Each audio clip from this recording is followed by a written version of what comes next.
Hello, and thank you for choosing this clean, historical Western romance by Emma Ashwood. Before we begin, don't forget to hit that subscribe button. Your support allows us to keep sharing more wonderful stories for free. So grab a cozy spot, kick back, and let this story whisk you away to a different time and place. Enjoy. Copyright Emma Ashwood. Finding Christmas by Emma Ashwood, Chapter 1. Cilla Powell could feel her heart racing as she rushed down the stairs to welcome her father.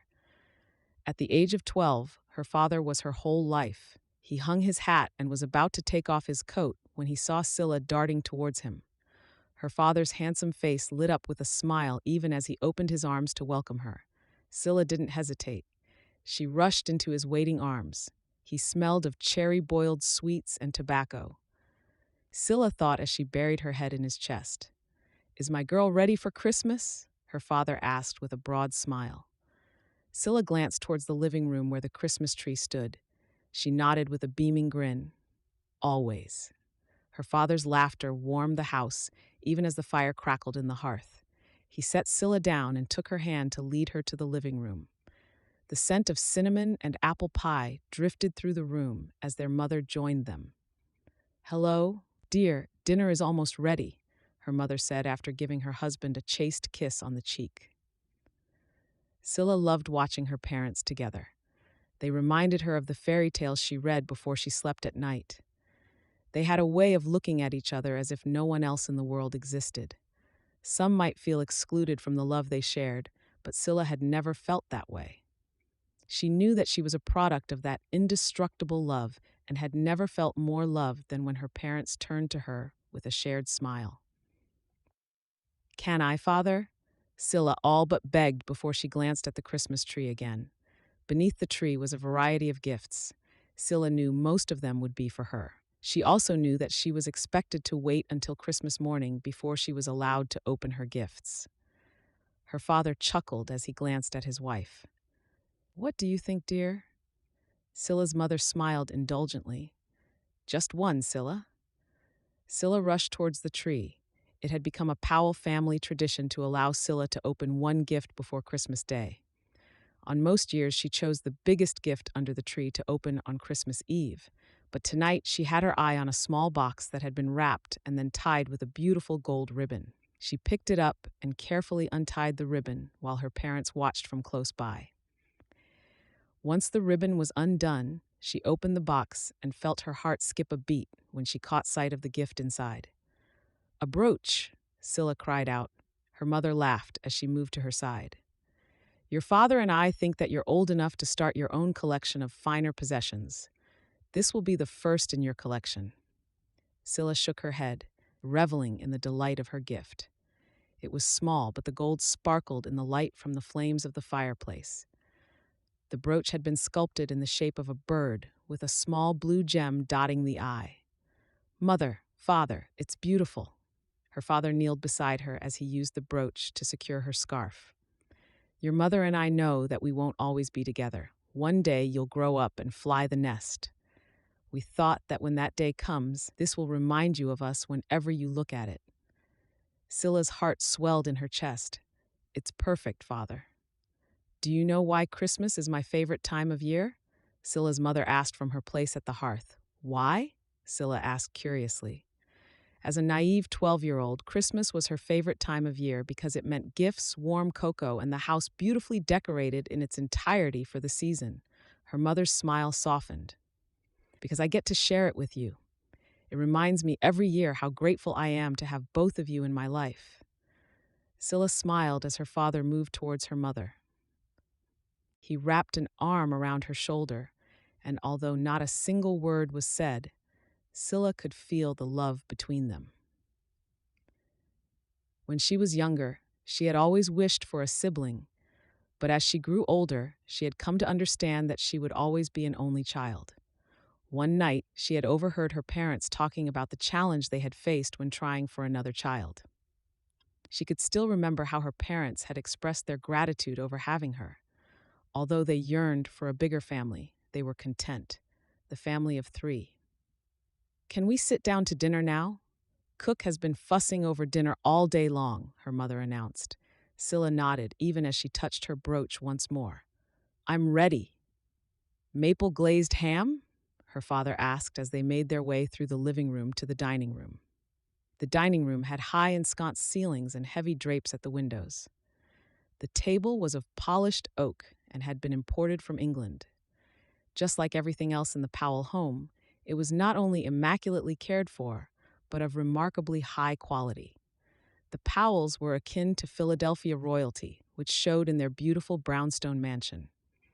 Once everyone had taken a seat at the table, 3 servants appeared through a revolving door leading from the kitchen, each with a plate in hand. They each moved behind Cilla and her parents respectively before setting the plates down. They quietly exited the dining room, leaving the family to dine alone, while they as servants would enjoy a much simpler meal in the kitchen. The Powell family ate their festive meal while they spoke about all that Christmas Day would bring. As with every other year, Cilla's mother was hosting the Christmas party of the year. They would spend a quiet Christmas morning as a family before the house would be filled with friends from all over Philadelphia. When dinner was finished, no one was ready for the day to end just yet. They moved to the fireplace beside the Christmas tree and sang carols late into the night. Cilla laughed as she sang along with her parents.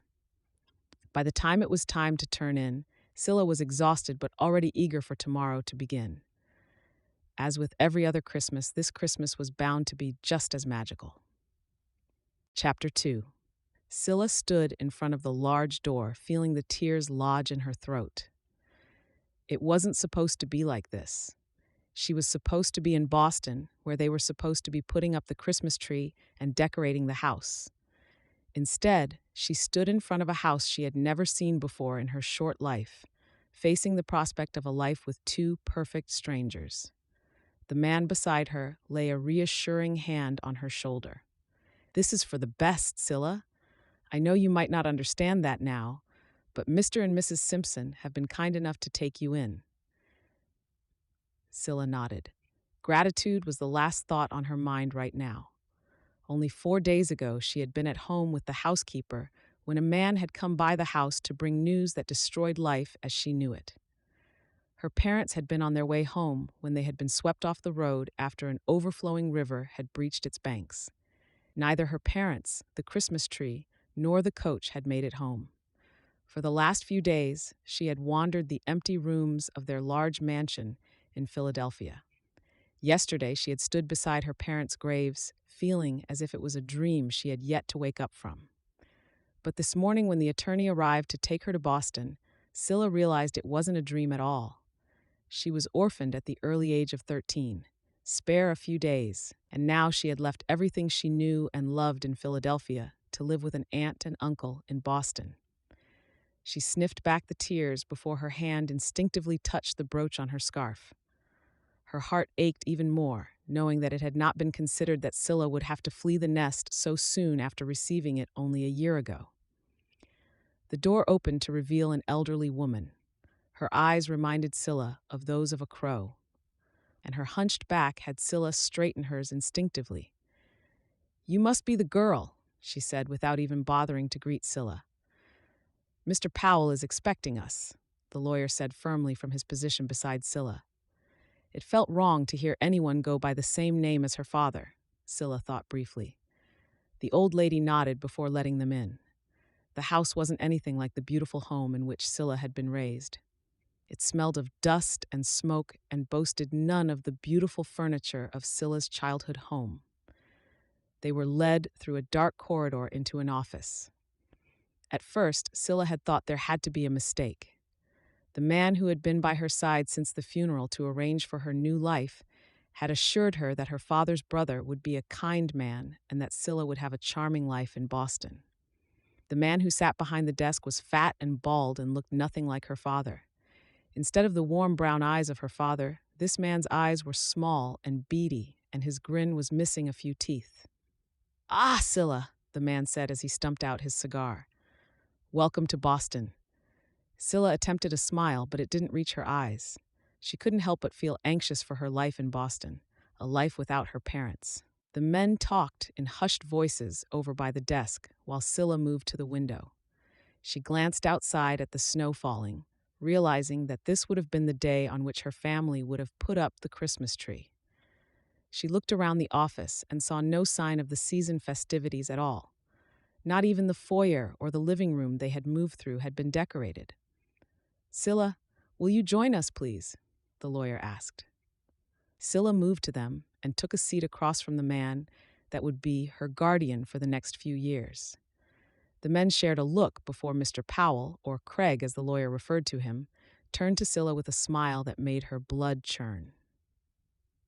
"Cilla, dear, the lawyer has just explained to me the terms of your father's last will and testament. Everything you inherit has been placed in a trust. Once the house, along with its furnishings, has been sold, that will be added to your trust as well. Until your 18th birthday, I will be the executor of that trust," he finished with a smug grin. Cilla frowned. "So, you're in charge of everything I own until I turn 18. Craig chuckled. "Don't sound so put out, girl. While you're living under our roof, you'll be asked to do your chores, but in turn, your aunt and I will provide for you. We'll only be using your trust to pay for your lessons." Cilla nodded, realizing that it didn't matter whether or not she agreed. She was only 13 years old and had no say in the matter. Her mind trailed off as a few more matters were discussed. When the lawyer left, leaving Cilla in the care of her new guardians, Craig called his wife. "Barbara, dear, meet Cilla Powell, my niece."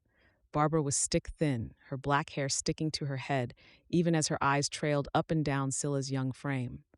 "Spoiled little thing, isn't she?" Craig chuckled. "You know my brother was well-endowed, dear. Cilla is used to the finer things in life." "Not on my dime, she won't be. Did you ask the lawyer if we can use the trust fund?" Barbara asked, ignoring Cilla. "All expenses are to be approved by him until Cilla turns 18, Craig said with a disappointed look. Barbara huffed. "So, we get to take care of the little runt on our dime until she turns 18. You can send word to that lawyer right now that we don't intend to treat her like the princess she obviously believes she is, unless he's willing to loosen the purse strings substantially on the funds held in trust." Cilla knew there and then that the only reason her uncle accepted guardianship of her was to gain access to her trust fund. Until that moment, she had lived an enchanted life with servants and loving parents. If Cilla had thought that her parents' passing meant she might have hardship ahead, she hadn't realized just how hard until she heard Barbara scoff before she turned and walked away. "You can go ahead and follow Mrs. Powell. She'll show you to your room," Craig said before turning and secluding himself in his office once more. Cilla followed Mrs. Powell down a dark hallway until she opened a door. There was nothing charming about the room except for the yellow bedspread. She turned and smiled hopefully at her new aunt. "It's lovely, thank you." "Ha!" Barbara scoffed. "No finery here, my dear." "Actually, I don't mind," Cilla said, hoping to win her aunt's favor. "I was wondering, though, when the Christmas decorations would be going up." Barbara's one eyebrow rose significantly. "We don't do Christmas. It's a waste of money and time. Unless you'd like to request some funds for Christmas decorations, that is." Cilla frowned, surprised by her aunt's scathing tone. "You don't have decorations?" "No, we don't care for them.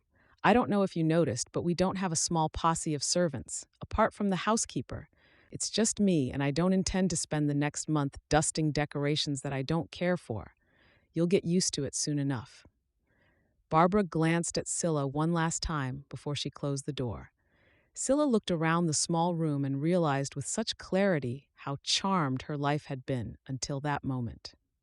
Her aunt and uncle seemed mean and angry, and although she had only known them for a few minutes, she already feared that their brief interaction was only an indication of what her life would hold while in their care. She fell down on the bed and let the tears come. She cried for the parents she had just lost. Cilla cried for the home she no longer had and for the friends she had left behind. She even cried for Christmas. It had always been her favorite holiday, and this year it wouldn't be celebrated at all. When her tears finally dried, she closed her eyes, prayed, "Dear Lord, please make the next few years fly by without pause. I can't stand to stay in this house for a minute longer than I absolutely must." Let them be kind to me, Lord, and let me not harden against them. Amen. Cilla stayed in her room for most of the day, not daring to see her uncle or aunt again. She knew she couldn't avoid them forever, but for today she could try. Chapter 3. The last 5 years had been neither enchanting nor magical, but at least her uncle and aunt had never harmed her, Cilla thought as she brushed her hair. She had turned 17 the day before, and although there had been none of the fanfare her parents had always provided on her birthday, Cilla had quietly celebrated the day in her mind, because it meant she only had one more year left under her uncle's control. Ever since the day she had arrived in Boston, Cilla had counted the days until her 18th birthday. As soon as she turned 18, she would have control of her trust fund and control of her own life. Without servants, her aunt had given her more chores than Cilla could manage. Thanks to the lawyer, they couldn't put a stop to her private tutoring lessons. Cilla's lessons had been her reprieve from a life as a servant rather than one of a daughter. She hadn't made many friends in Boston, but her uncle had been kind enough to allow one of his younger colleagues to visit Cilla often over the last year. Although Benjamin Hughes wasn't attractive, he was friendly and kind to Cilla. Often, he would take her on a ride in his coach to see the town. These excursions had become Cilla's lifeblood. She and Benjamin would talk about their dreams for the future, and all too often those dreams had proved to be intertwined. Cilla dreamed of one day having the type of love her parents had shared and secretly hoped that in time she would be able to return Benjamin's loving gaze. Without a doubt, Benjamin wished to court her, and her uncle approved of this at least. Benjamin was a little pudgy, and his hair was the color of wet straw. His blue eyes could be charming, but Cilla had also learned they showed a measure of cunning whenever he talked of his career as a young banker. Cilla wasn't sure what love should feel like, but the way in which she looked forward to Benjamin's visits had to be indicative of something akin, surely. Tonight, he was taking her out to a restaurant to celebrate her birthday. It was the first time they would dine alone, and although Cilla was nervous, she looked forward to the progression of their relationship. Benjamin was nothing like her scheming aunt and uncle, who only had their eyes on her trust fund. He rarely asked about her life in Philadelphia, and Cilla doubted he even knew about her trust fund. She glanced at her reflection in the looking glass one last time and deemed it appropriate for dinner with Benjamin before she made her way to the drawing room where he would be waiting. Passing by her uncle's office, she heard two voices from beyond the door. She paused outside the door for a moment, curious that her uncle would be conducting business in the evening.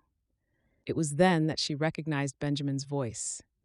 Cilla held her breath, not wanting to alert them to her presence, even as she kept an eye out for her aunt as she eavesdropped by the door. "You can marry her before her birthday with my approval. I've already confirmed the matter with the attorney in control of the trust fund," Craig said tersely.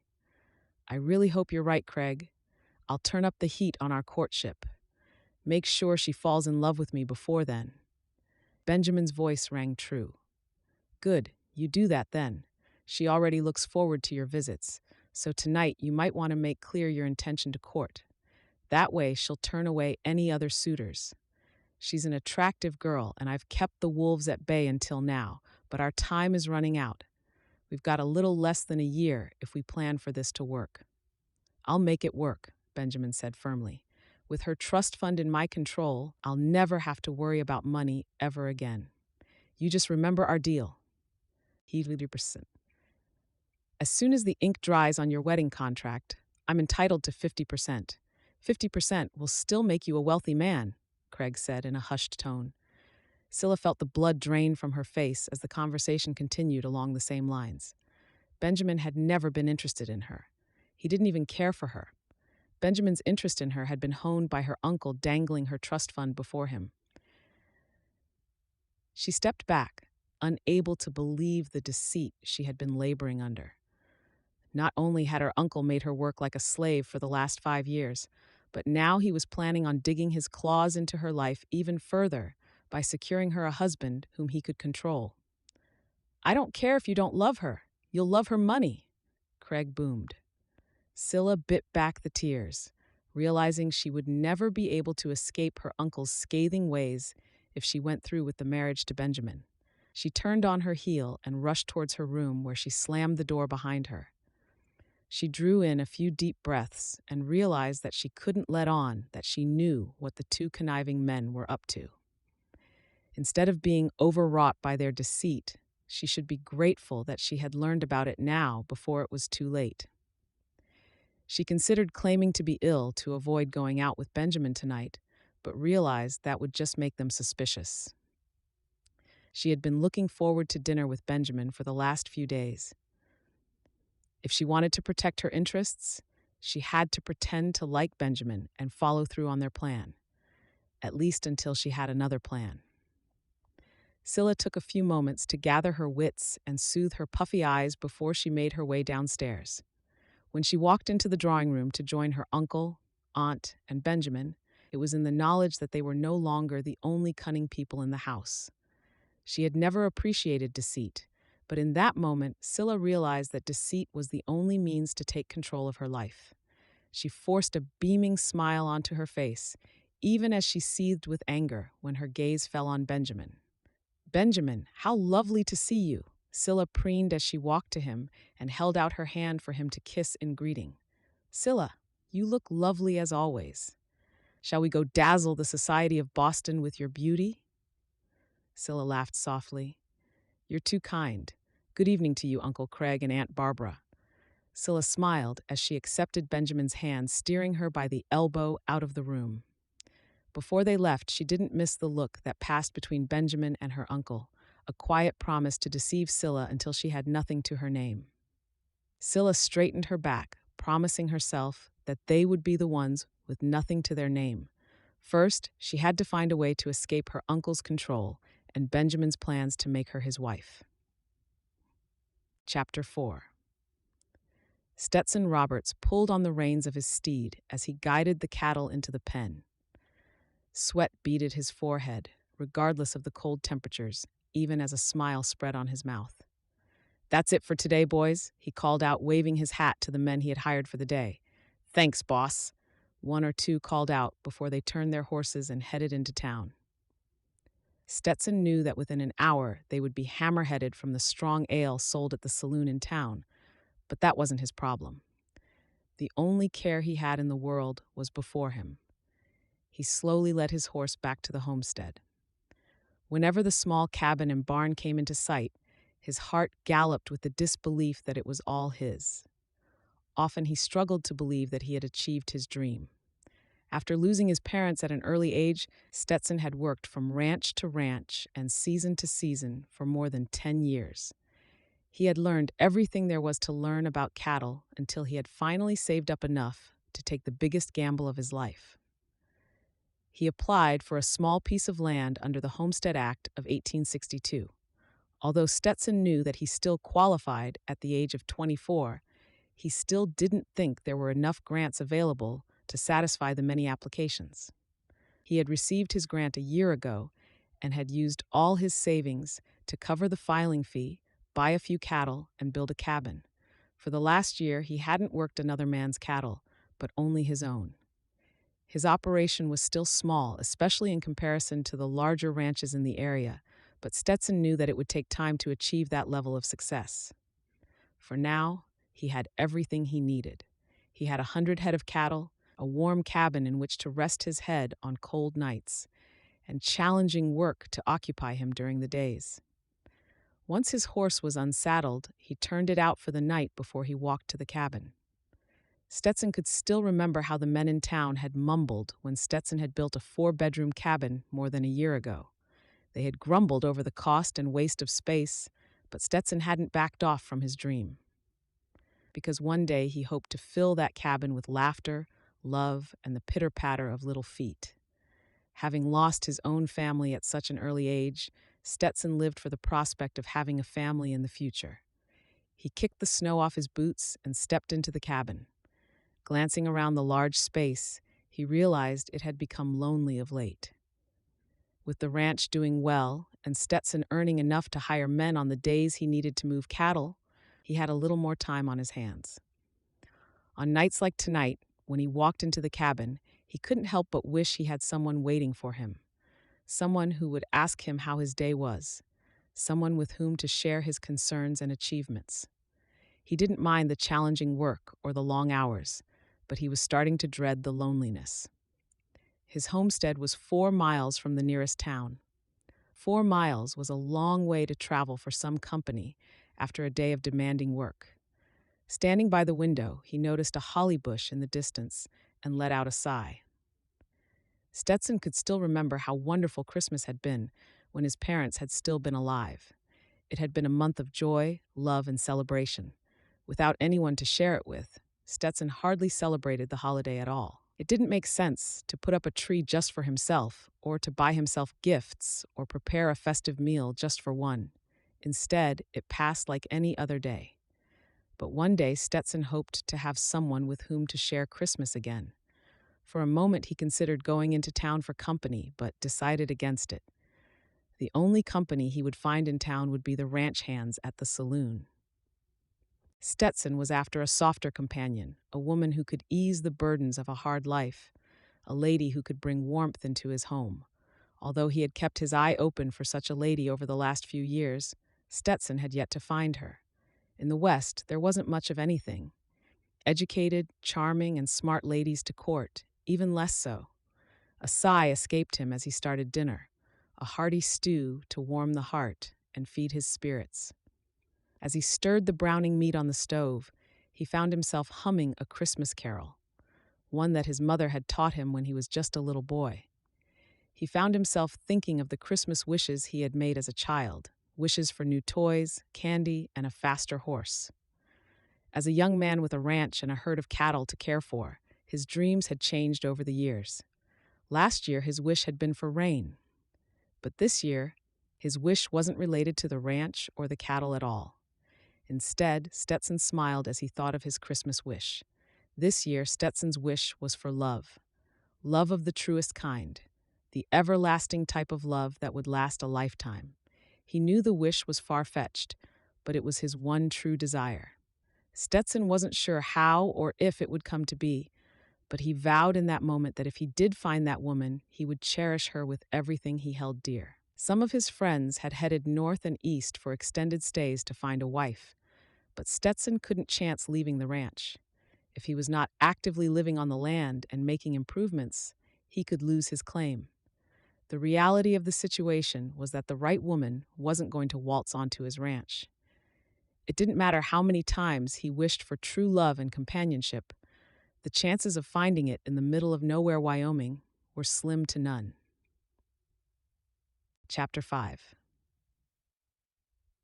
Cilla touched the brooch on her scarf as she walked home from the mercantile. She thought of her parents and how different her life had been when they had still been alive. Instead of running errands for her aunt, she would have been doing some last-minute Christmas shopping with her mother. Instead of living in a cold and musty-smelling house, she would have been living in the beautiful brownstone mansion in Philadelphia. Instead of dreaming of a house filled with Christmas spirit, she would have been living in one. She stopped at the sight through a window of a family decorating a Christmas tree, and her heart clenched in her chest. She remembered how special this time of year had been, how much she had enjoyed the dinners, the decorations, and the gifts. Her aunt had been true to her word. Cilla had never experienced a real Christmas in their home. Aunt Barbara and Uncle Craig simply didn't indulge in holidays. Whether it be the 4th of July, Christmas, or Easter, holidays passed just like any other day. She sighed and turned away from the window to continue her walk home. She walked past the bank at which Uncle Craig worked with Benjamin and felt the sting of betrayal yet again. Ever since overhearing the plan for Benjamin to woo her before she turned 18, Cilla had been careful not to let on that she knew about their plans. She had gone to dinner with Benjamin that night, pretending that everything was fine. She had smiled at all the right moments, asked about his life whenever he expected her to, and even managed to blush when he flirted. The following week, he had taken her on a ride in his coach and had complimented her without shame. Now that Cilla knew the reason motivating his charm, It was easy to see through it. There were moments she was furious with herself for thinking that he genuinely liked her. But as with most things in life, Cilla had learned that no one could be trusted. The only people she could trust were no longer alive. Instead, she was alone on an island that had become her life, with her uncle, aunt, and Benjamin snapping their jaws on the shore for her trust fund. Once or twice, Cilla had considering contacting the lawyer in charge of her trust fund to alert him as to the connivance, but without evidence, he would hardly believe her. No doubt, her lawyer thought she was a spoiled girl just looking to avenge the people who had been kind enough to raise her. Rather, she kept up the act. At home, she did her chores without complaint, and when Benjamin visited, she pretended to be infatuated with him. The act was exhausting, but no less necessary until Cilla found a safe and acceptable escape from the island. Her uncle made sure she never had a spare cent at her disposal. Had she would have ventured out to buy decorations for Christmas. Even if she hung them in her room, at least it would feel a little more like Christmas.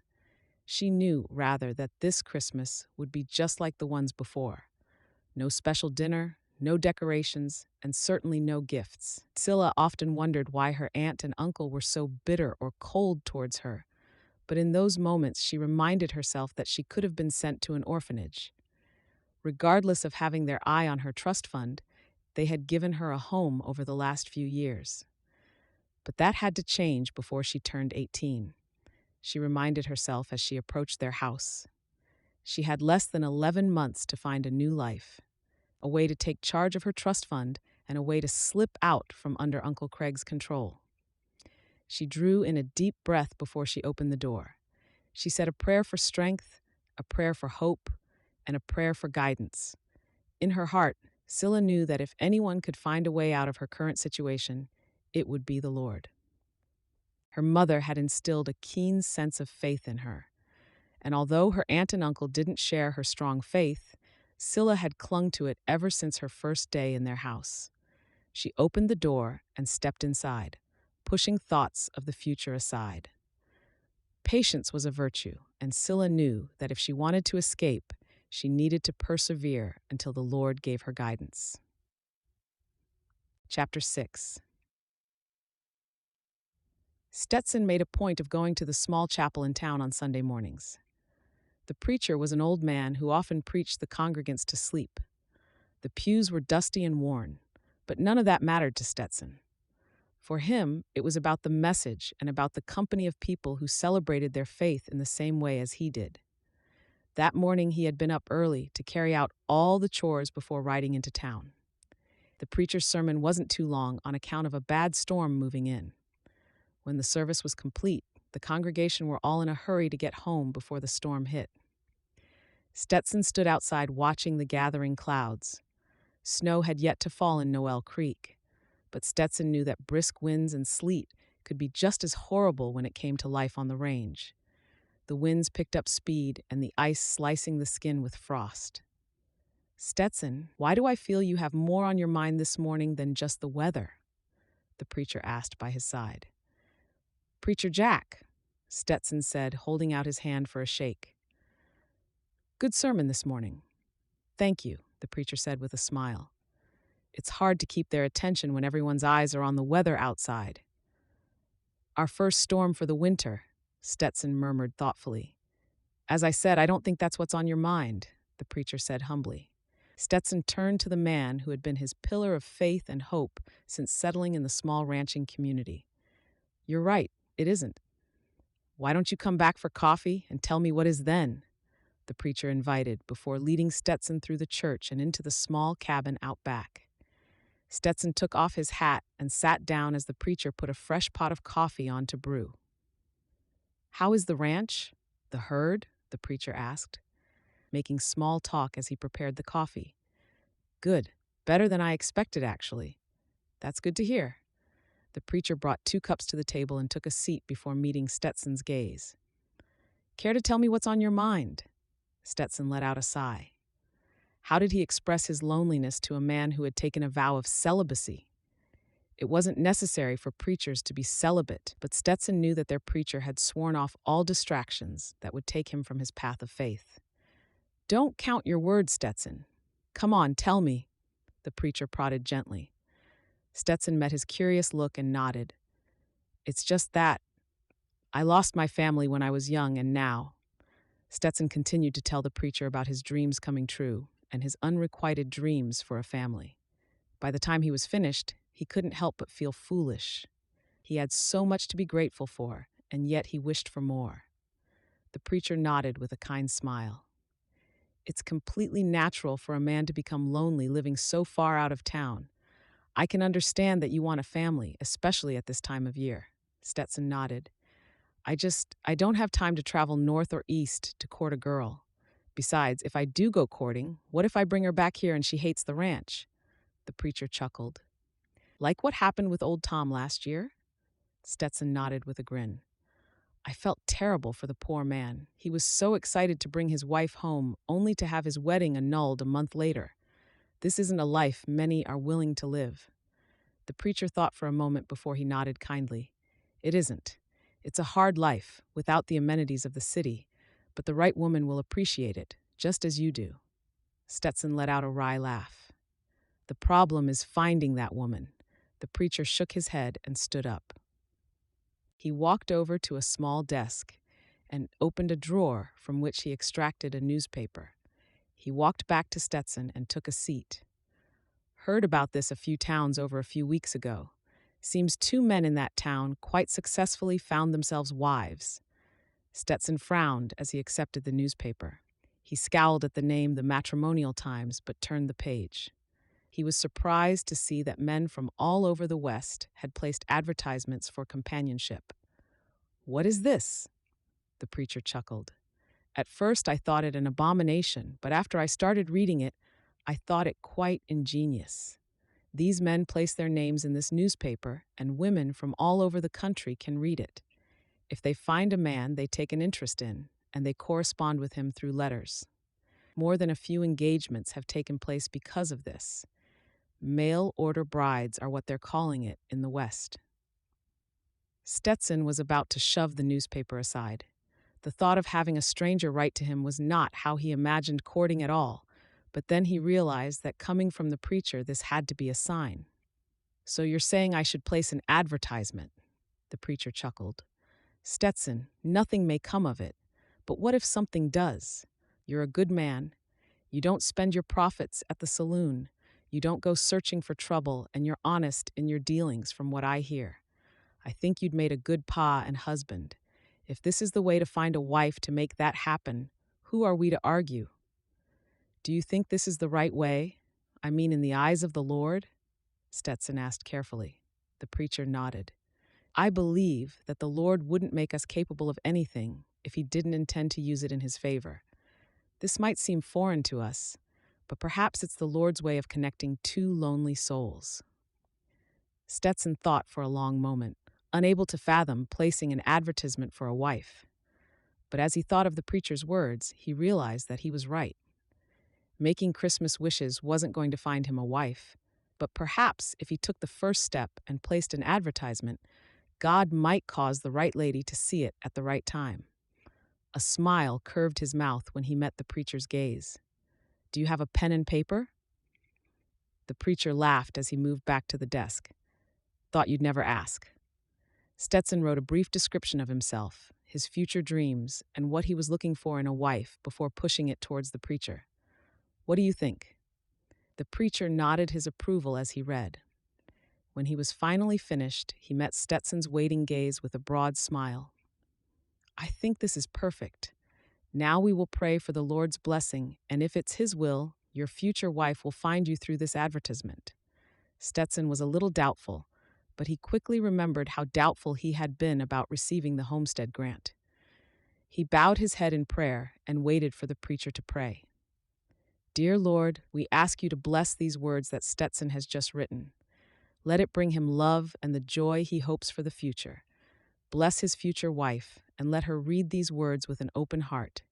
In the good word it says that no man should be alone. Lord, please help Stetson find someone worthy to share his life with.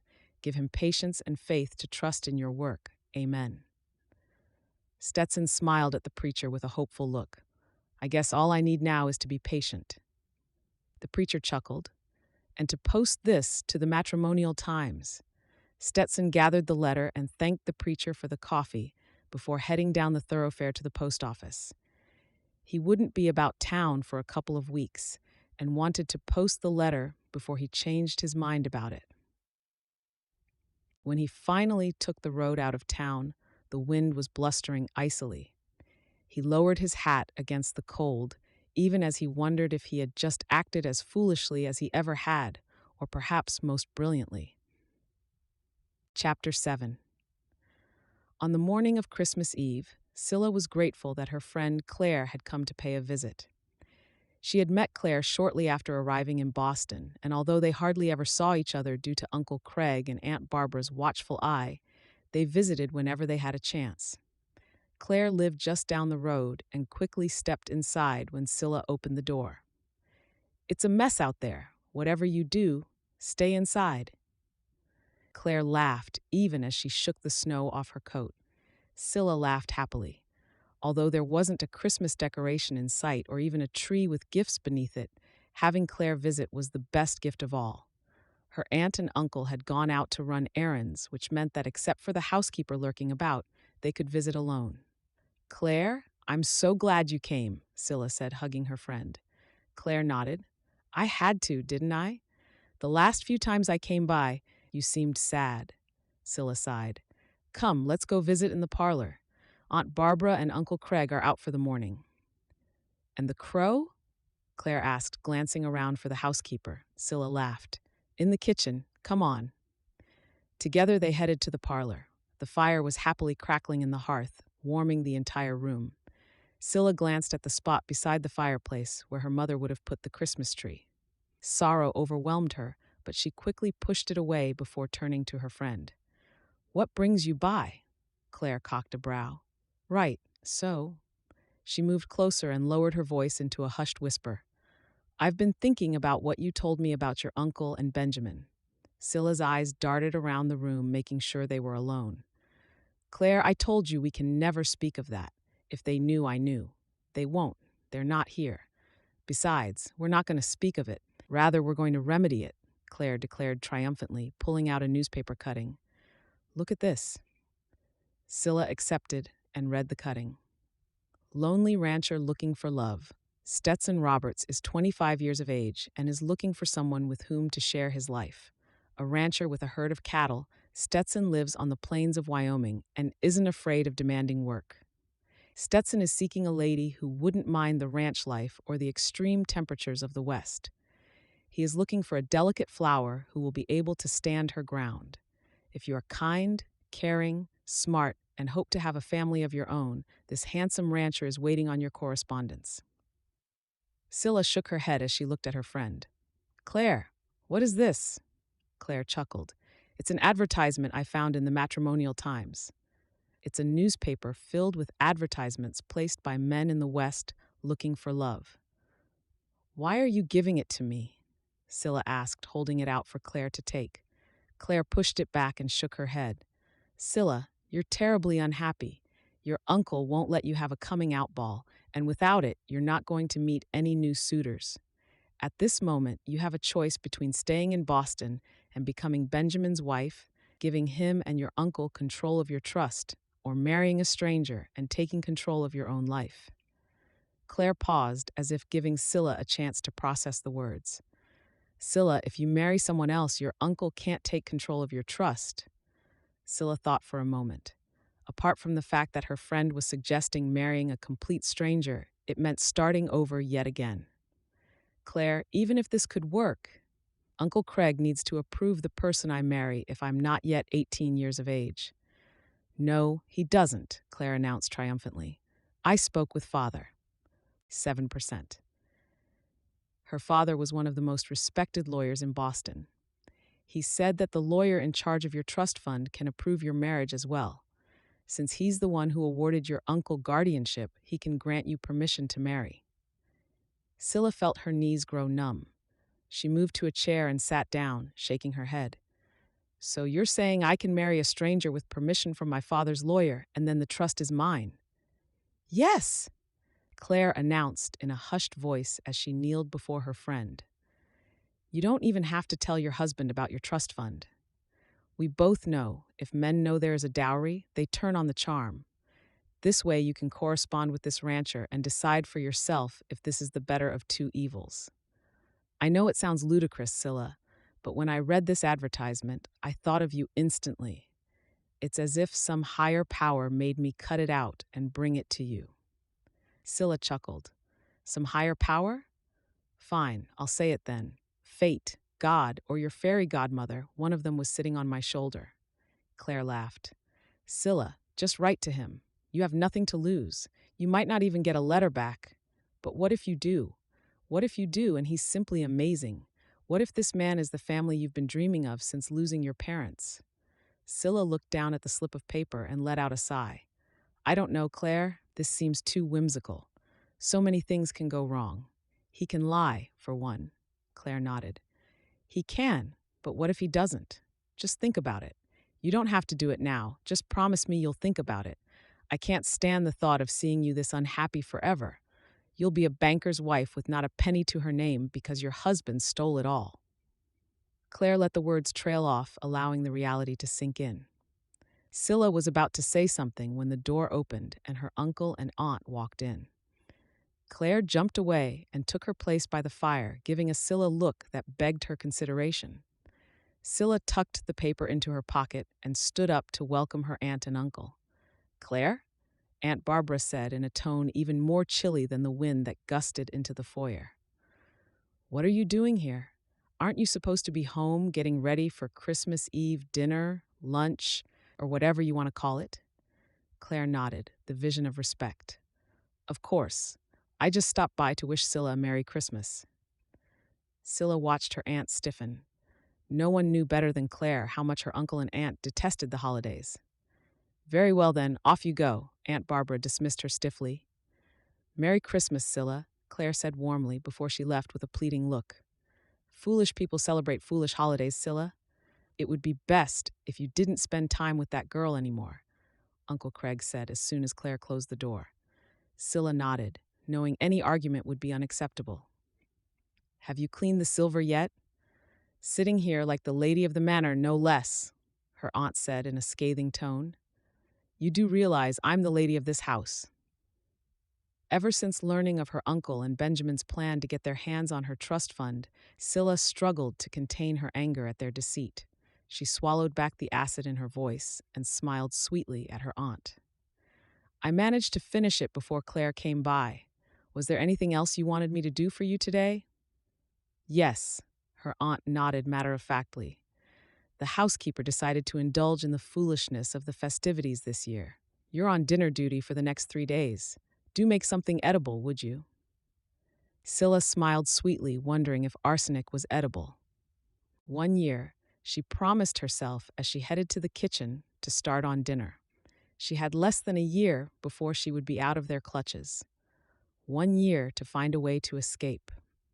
She thought of the piece of paper tucked into her pocket and pushed the thought aside. Over the years, she had been told to make dinner on more than one occasion and had learned to make more than a few dishes. She decided on ham, potatoes, and peas and began with peeling the potatoes. As she peeled the potatoes, her thoughts trailed to the piece of paper again. Cilla couldn't imagine writing to a stranger in the hopes of becoming his wife. Not only did it feel desperate, it also felt wrong. Too forward. Her mother would have hung her head in shame if she knew Cilla had even considered it. But when Cilla glanced around the kitchen and realized her situation, she knew her mother would have encouraged her to stand up for herself. As a young girl, not yet 18, in a society in which men ruled, that was easier said than done. She thought of the rancher and wondered how much courage it had taken for him to place an advertisement. Surely he had faced the same doubts she was facing now, she realized as she began dicing the potatoes. After a few seconds' consideration, Cilla realized that she would need to be brave if she wanted to change her situation in life. She wasn't born into the life of a servant, and yet that was exactly what her uncle and aunt expected of her. They treated her as an unpaid servant without ever lifting a finger themselves. Would Benjamin be any better? She thought of living on a ranch and knew there would be no servants or mansions, but at least she wouldn't be the only one working hard. Perhaps marrying a man she didn't know was a gamble, but the real question was whether it was a gamble she wanted to take. Cilla bowed her head in prayer, praying for an answer or guidance. When she opened her eyes, a small bird had come to rest on the windowsill. Cilla touched the brooch on her scarf, and a smile curved her mouth. This might not be the symbol or sign she had hoped for, but in her heart, Cilla knew it was a blessing or a sign from her parents, a sign that it was time for Cilla to fly the nest. Once she had dinner simmering on the stove, she collected a pen and paper. She knew her aunt and uncle wouldn't disturb her in the kitchen, inside which they hardly ever placed a foot. She began writing a letter to the man she had never met. This year, her wish wasn't for a Christmas like the Christmases she shared with her parents. Instead, her wish was that Stetson Roberts was the man he portrayed himself to be. She wished him to be kind, humble, and caring, and that just perhaps he would receive her letter and dream of the future as well. It wasn't a Christmas Eve filled with presents, decorations, and joy, but this year, at least it was a Christmas Eve filled with hope for Cilla. Chapter 8. Christmas had come and gone the same way it had over the last few years, quietly and solitarily. Stetson had contemplated his life during the days when families came together and celebrated the season. He wondered numerous times over whether the preacher's prayers had been heard. He had yet to receive a letter and wasn't even sure if his advertisement had even been posted. Instead of fussing over the future, he focused rather on the present. It might be winter, and there might be less work, but the snow made any chores harder than usual. Just tending to the cattle in the morning took almost double the time. Most of the folks in town had celebrated the arrival of the new year at the saloon, but Stetson had celebrated it quietly on his ranch, hoping his wish would come true. He had crawled into bed a little before midnight, knowing he would wake to a new year and hopefully new dreams. But Stetson felt almost discouraged this morning about what the future held as he rode into town. It felt like a ghost town, and Stetson knew it was because everyone was spending time with their families. Everyone but him. The dark hole that had formed in the pit of his stomach after losing his parents now seemed to have imploded, increasing in depth and width, leaving him feeling emptier than ever before. He only had 1 or 2 errands to run this morning, and although he wanted to rush straight to the post office to find out if a letter had come for him, he headed to the mercantile instead. Because deep down, Stetson knew going to the post office would only keep the dream of finding love alive. And right now, he couldn't help but wonder if it wouldn't be better if that dream died a slow and lonely death. He tethered the horse's reins around the hitching post outside the mercantile and shook the snow off his hat before he walked up the stairs. A sign on the door invited him to knock for service. Immediately, Stetson felt bad for intruding on family time, knowing that was the reason behind the proprietor putting up the sign. He considered twice before finally knocking. He needed sugar and flour, and although he could probably manage until the following day, he didn't plan on coming into town for the rest of the week. A few seconds later, the proprietor appeared and opened the door. "Stetson, Happy New Year to you, fella." Stetson grinned and tipped his hat. "And to you, Willie." "I'm glad you've come by," Willie said as he led Stetson into the store. "The postal officer has taken a few days to travel to family in Colorado and asked me to keep an eye on things." Stetson nodded, wondering what that had to do with him. "This came for you yesterday," Willie answered the unasked question on Stetson's mind, pulling a letter out of a drawer. Stetson frowned at the letter, a little confused until the swirly female writing slammed him right between the eyes with the reality.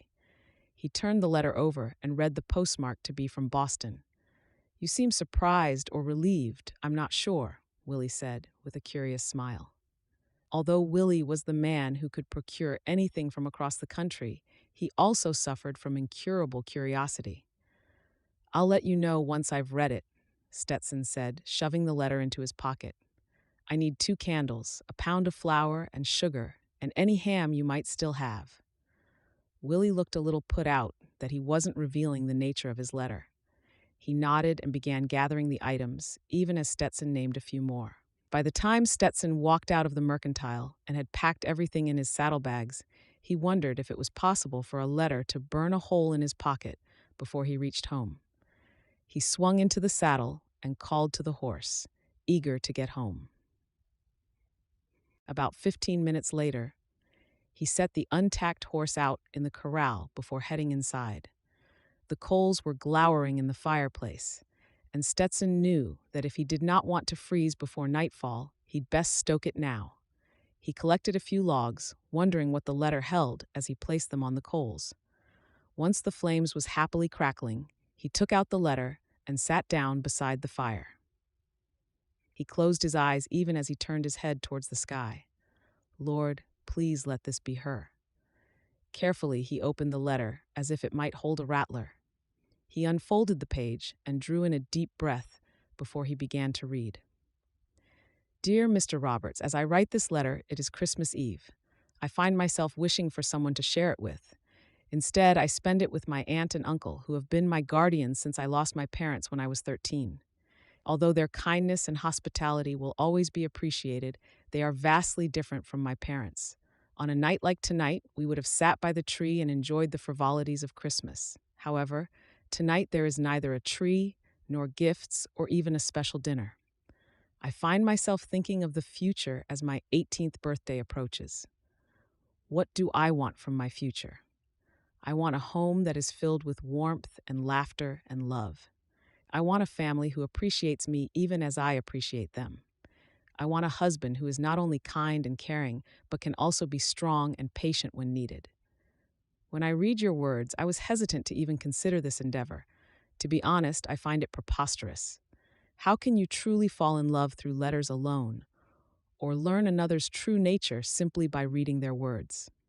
I guess what I'm admitting to is having no expectation that you might so much as write in response. I doubt this letter will reach you, but if it does, I hope you find it as endearing as I found your advertisement. I am kind and caring, as you mentioned, and I am seeking true love. I don't mind challenging work, although I do mind being deceived. If I'm honest, I should probably tell you that my uncle has decided to arrange a marriage for me with one of his young associates. Although Benjamin is kind and considerate, I don't love him, and I don't think I ever will. I am intrigued by your life on a ranch. I've never seen cattle in real life, or even a ranch for that matter. I can only imagine how alluring the plains of Wyoming must be if you chose to make a life there for yourself. Right now, I find myself writing to you because something in your words called to me. They called to me enough to lure me into corresponding with a stranger. I prayed for guidance and instead received a sign of sorts, a sign that encouraged me to write these words. If I do not receive correspondence from you in due course, Mr. Roberts, I wish you all the best with your future endeavors and every happiness. If you do choose to write to me, I promise to write back. Happy New Year, Mr. Roberts. Kind regards, Cilla Powell. Stetson read the letter over again and found himself smiling. It was as if Cilla Powell was trying to convince herself, rather than him, that writing to him was a good idea. Something was endearing about her honesty, endearing enough to make Stetson reach for a sheet of paper and a pen. He had no idea of Cilla's situation, or how close she was to becoming engaged to the man her uncle had arranged for her. But deep down, he hoped there was still time to learn if Cilla might just be the girl who would share his future after all. As he wrote to her, he found himself wondering about her aunt and uncle. It just seemed wrong not to celebrate Christmas, especially when surrounded by family. He thought of his lonely Christmas Eve, and all the while, Cilla had been writing to him. When he was finally finished with the letter, he vowed right there and then that if he ever met Cilla, he would make sure that every Christmas was special to make up for the Christmases they had both missed out on.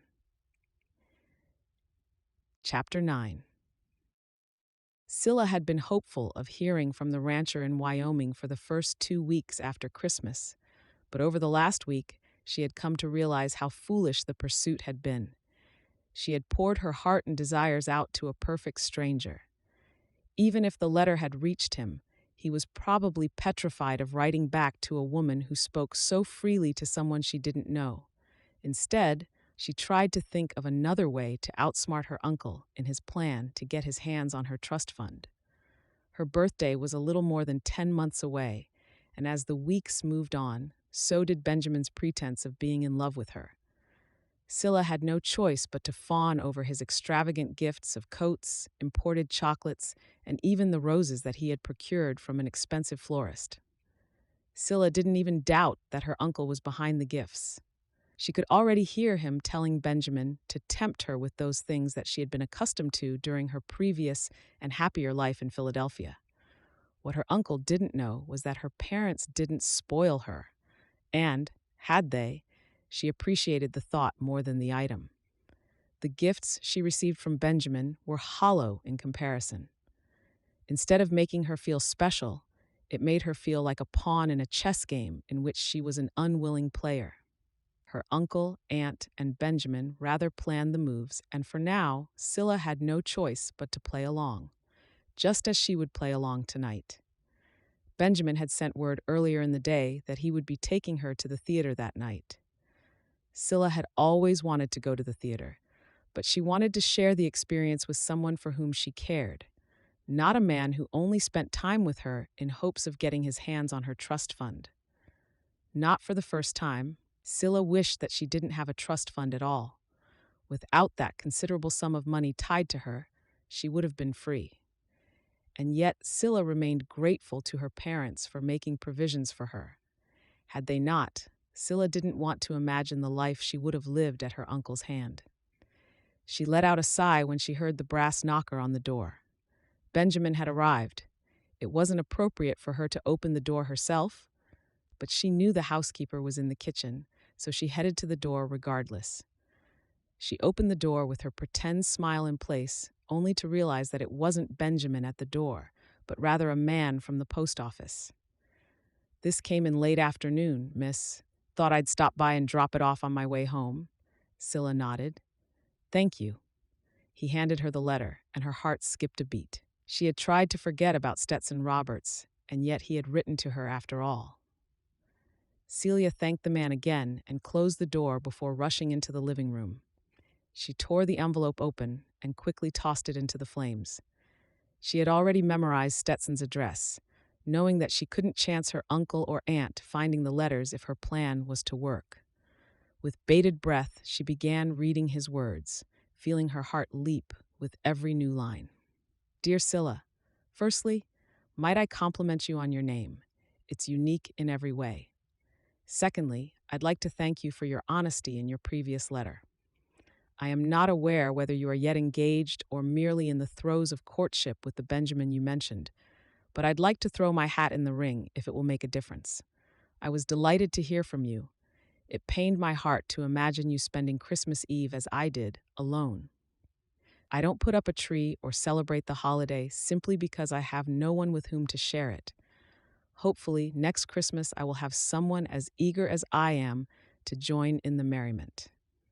I'd like to put up a large tree, to have the house filled with the fresh scent of pine, and to drink warm cocoa as I sit by the fire with dreams of what the next year will bring. Yes, you are right. The plains of Wyoming are simply breathtaking. Make no mistake, they can be ruthless as well. The summer days are scorching, and during winter, one's toes often lose feeling from the cold. Fortunately, I have quite a number of trees on the ranch to keep the woodpile stocked.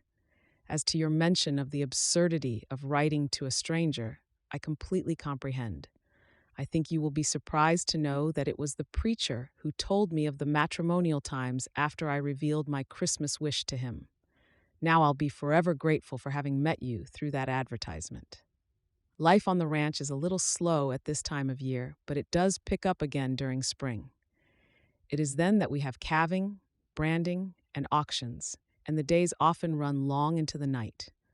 One day, hopefully, I will have a brood of sons to help me run the ranch, but for now, it's just me. Although I do hire men from time to time to help with moving the cattle. I'd love to hear more about the life you led before relocating to live with your uncle and your aunt. It sounded charming from the wistful tone of your words. I know how hard it is to lose your family. Hopefully, one day I will have a family again. Right now, I'm glancing out the window onto a white blanket covering the land as far as the eye can see. I have coffee simmering on the stove, and might I be as forward as to admit, I imagine talking to you in person rather than simply writing to you. Unfortunately, I don't know what you would like were you to find yourself here. I have dark hair, almost black. My eyes are a darker shade of brown, almost the color of bark if I had to describe it. I'm taller than most, and although I eat heartily every day, the work on the ranch keeps me on the slim side. I'd be eager to hear details of your appearance. For now, I don't have much more to tell you, Cilla, except that I look forward to hearing from you again. Yours truly, Stetson. Cilla clutched the letter to her chest, even as a smile curved her mouth. If she had thought writing to Stetson was foolish, she now knew she had been wrong. Writing to Stetson had been the wisest decision she'd made in years. She read the letter again, laughing at his description of himself and wishing also that she could have coffee with him. She was interrupted by the knocker sounding on the door. Cilla quickly tossed the letter into the flames and used the fire poker to alight a few flames before she left to open the door. Benjamin stood on the threshold with a wide smile that reminded Cilla of a rat just waiting for the opportunity to take the cheese he wasn't allowed. Her heart dropped into her feet. She had no choice but to go along with the deception until she had firmer plans for her future. "Benjamin, come in," Cilla welcomed him warmly. Benjamin's eyes darted around to see if anyone was home before they settled on Cilla. "We'd best get on. Don't want to be late. Besides, I was hoping to introduce you to some of my friends." Cilla smiled as she reached for her coat. That would be delightful. As she followed Benjamin to his coach, she already knew that as soon as she arrived home later that evening, she would be writing to Stetson. She might spend the evening with Benjamin, but her heart was already with the rancher in Wyoming, a man who dreamed of cheerful Christmases and true love, just as she did. Chapter 10. Stetson let out a sigh of relief as the last steer was set free into the pen. Summer not only brought the best weather of the year, but also the hardest work. After 2 days of rounding up the herd, all the young heifers and steers had been branded, and only the calves were left to do during the next season. After a thorough count of the herd, Stetson was more than happy to learn that his herd had grown to almost 150 after the last of the heifers dropped their calves in spring. He drew in a deep breath of the dust kicked up by the cattle, but didn't even mind the dirt on his tongue. His ranch was growing more by the day, and soon he would have a herd that would be able to support a family. The thought of a family broadened his smile as he handed out the day's wages to the hands he had hired. "Next year, we'll need more men, Stetson," the oldest hand said as he gratefully accepted his wages. Stetson didn't pay the same rate as the ranchers in the area. He paid a little more, knowing that the increase in wages brought not only loyalty, but respect. He would have to cut down on expenses for the rest of the month, but the men had earned it. Stetson nodded, glancing at the herd making its way back into the field in the distance. "Yeah, I know, but I ain't complaining. You've got ranchin' in your blood, son." Stetson glanced around the ranch as an idea began to form in his mind. He managed all right on his own. The days were long and the hours even longer, but he could use some full-time help. "Where you headed next, Sam?" The older man took off his hat and scratched his head. "Where the work'll take me. My Mary's tired of me rustling her up every few months to move, but that's the life of a hand, I guess." Stetson quickly made a few calculations in his mind as he waved off a few other ranchers before turning back to meet Sam's gaze. "How would your Mary feel about staying in Noel Creek full-time?" "How you mean, Stetson? There ain't enough work in these parts for a ranch hand like me, and ranchin' is all I know." Stetson nodded. "Exactly." Stetson placed an arm around Sam's shoulders as he led him away from the group of men. "I could use a little more help around here. The herd is growing, and if your Mary don't mind, I could use some help in the house as well." Sam's face paled as he took a step back. "You're saying you want me here full-time? An old-timer like me?" Stetson chuckled. Sam, you might be older than me, but you ain't an old-timer just yet. You'll have to stay in the cabin with me until we can build you a place on the ranch. I don't mind that at all. Sam laughed happily. Stetson discussed wages and responsibilities and what he would be holding back for room and board, knowing he was slicing it thin. But he also knew that at the age of 50, Sam deserved to settle down. A man of Sam's age brought a lot of wisdom to the table, wisdom Stetson would appreciate as he grew the herd. You go and talk to Mary and let me know what you decide. By the look on Sam's face, Stetson already knew he would be having the older couple moving in with him within a couple of days. He made a mental note to prepare a room for them, even as he made his way back to the house. Sam was verily chomping at the bit to get home to his wife, to put to her Stetson's offer of a permanent and settled position on his ranch. The ranch was as good a place as most on which to settle. It had fine bones and a well-bred herd of cattle running on it. The grazing was of the best all around, and the ranch had good water and a supply that did not seem at risk of running dry. It was close enough to town. Mary would be delighted at the chance to make a home for the first time in their married life. Prosody. Why are you looking like the cat who got the cream? Mary quipped the moment she laid eyes on Sam when he stepped over the threshold into their make-do cabin in the town. I know that you have never said as much and that you have never complained about our living circumstances in all these many years, and I thank you for that, Mary. Mary started to say something in response, but Sam cut her short, saying, Hush up, Mary. Hear me out. Stetson wants me to take up a permanent position on his ranch. As it stands now, we will have to live in his house with him while he and I build us a cabin of our own on the ranch. He is expecting a mail-order bride from one of the big cities out east, and he will need your help around the house. Mary's eyes lit up, and she bounded out of the chair in which she had been sitting, shelling peas for dinner. When do we start? Sam's laugh came from deep in his belly as she sprang into his arms and kissed him. Whoa, there now, young lady, he joked as he held her in his arms. You're just like a young pup with two tails. There is nothing young about me, and well, you know it, too, she retorted with a laugh. But you just carry on thinking I am, mister. After all these years of putting up with me moving from job to job, from ranch to ranch, and town to town, you will finally have your chance to make a home just like the one you have always wanted to have. Thank you for sticking out the roaming life with me, Mary. Home has always been where you are, Sam, and that is never going to change. But I am going to see to it that you have the home you deserve after all these years of making do wherever we find ourselves. Sam blushed, and Mary took the opportunity to tell him to wash up for dinner. Tomorrow is going to the first day of the life we deserve, Mary, Sam assured his wife, turning at the door as he left the room for the outhouse outdoors.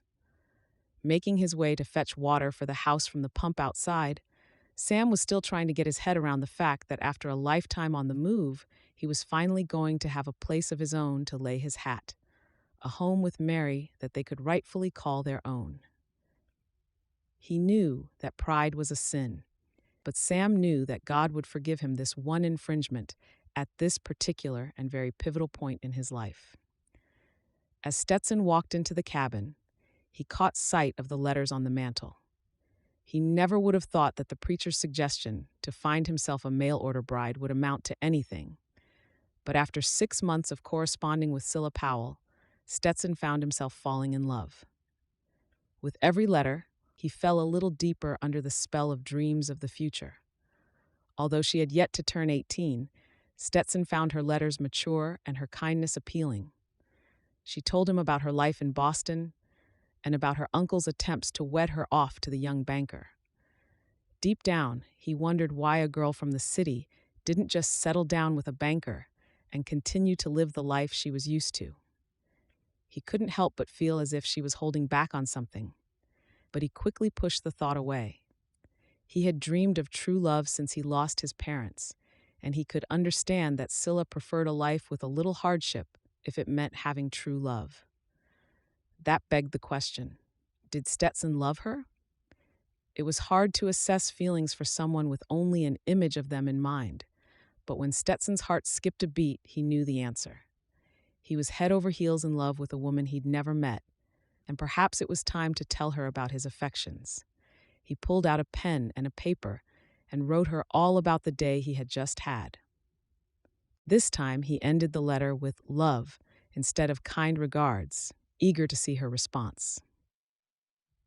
Chapter 11. Cilla's heart skipped a beat as she stepped out of the brownstone that was filled with nothing but greed into the warm, late summer's afternoon.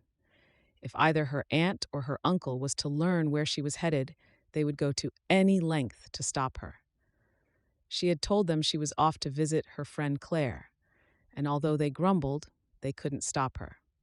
It was only a few months before her 18th birthday, and it was as if Uncle Craig was trying to keep her favor until then.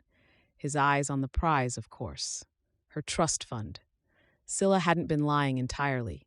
She would be seeing Claire, but they would not be visiting at Claire's home. They had an appointment with a lawyer in town. After receiving her last letter from Stetson, Cilla knew that a proposal was imminent.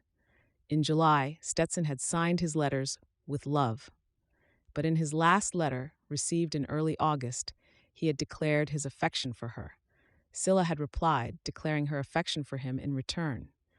In July, her uncle had announced her engagement to Benjamin without even consulting Cilla on the matter. She wanted to make a fuss, but kept up her act of being in love with Benjamin instead, even setting the date for the wedding at just 3 weeks before her birthday. Her uncle, aunt, and fiancé were completely unaware that Cilla planned to get her hands on her own trust fund without them ever knowing it. And today was the first step in that direction. She had written to the executor of her trust fund in Boston, who advised her that he could action any direct requests from her in Boston, but she would need to have local representation. That brought Cilla to today's appointment. Claire had arranged for an appointment with her father, and Cilla hoped that Claire's father could help Cilla with the information she needed on how to proceed. A short while later, she and Claire were in a coach heading into town to her father's offices. Cilla was surprised to find the offices set out in excellent taste. They were shown to Claire's father's office and waited anxiously for his arrival. After a few minutes, a man dressed in a suit and donning a kind smile stepped into the office. "Cilla, how nice to see you again," Mr. Abbott said, taking a seat behind his desk. "Claire mentioned you had a delicate matter you needed my advice on in confidence." Cilla drew in a deep breath. Right now, she wasn't Claire's friend. She was Mr. Abbott's client. "Before I start, Mr. Abbott, I need to be assured of your discretion. If what I'm about to tell you leaves this office, my entire future will be in jeopardy." Mr. Abbott frowned, glancing at his daughter before meeting Cilla's gaze. "Of course you have my confidence." Cilla nodded gratefully and began to explain the situation in which she found herself. She told him about the engagement to Benjamin, the conversation she overheard which revealed Benjamin and Uncle Craig's conspiracy to share the proceeds of her trust fund among themselves as soon as the wedding had taken place.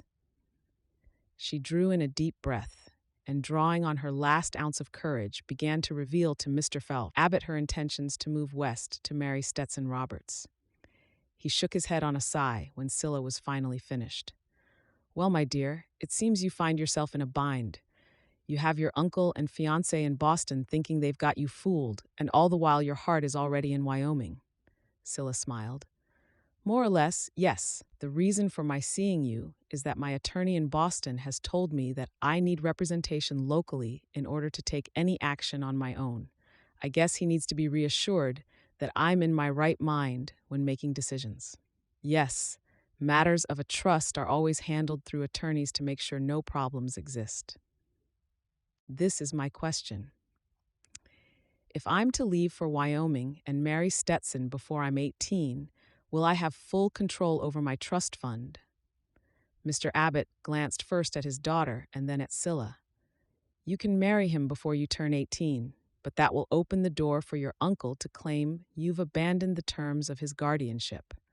I'm sure your lawyer can approve the wedding, but it might result in a lengthy legal battle to obtain control over the trust fund." Cilla let out a sigh. "Then what am I to do? If I stay, they will force me to marry Benjamin, and I lose everything. Mr. Abbott tapped his fingers on the desk for a few moments before a smile curved his mouth. This is what you'll do. You'll head west before the wedding. I'll make sure to notify your attorney of the situation so that he is informed at all times in order for the abandonment claim not to stand. We need to make sure that your uncle and fiancé have no idea where you're headed. The idea is to be unreachable until your 18th birthday.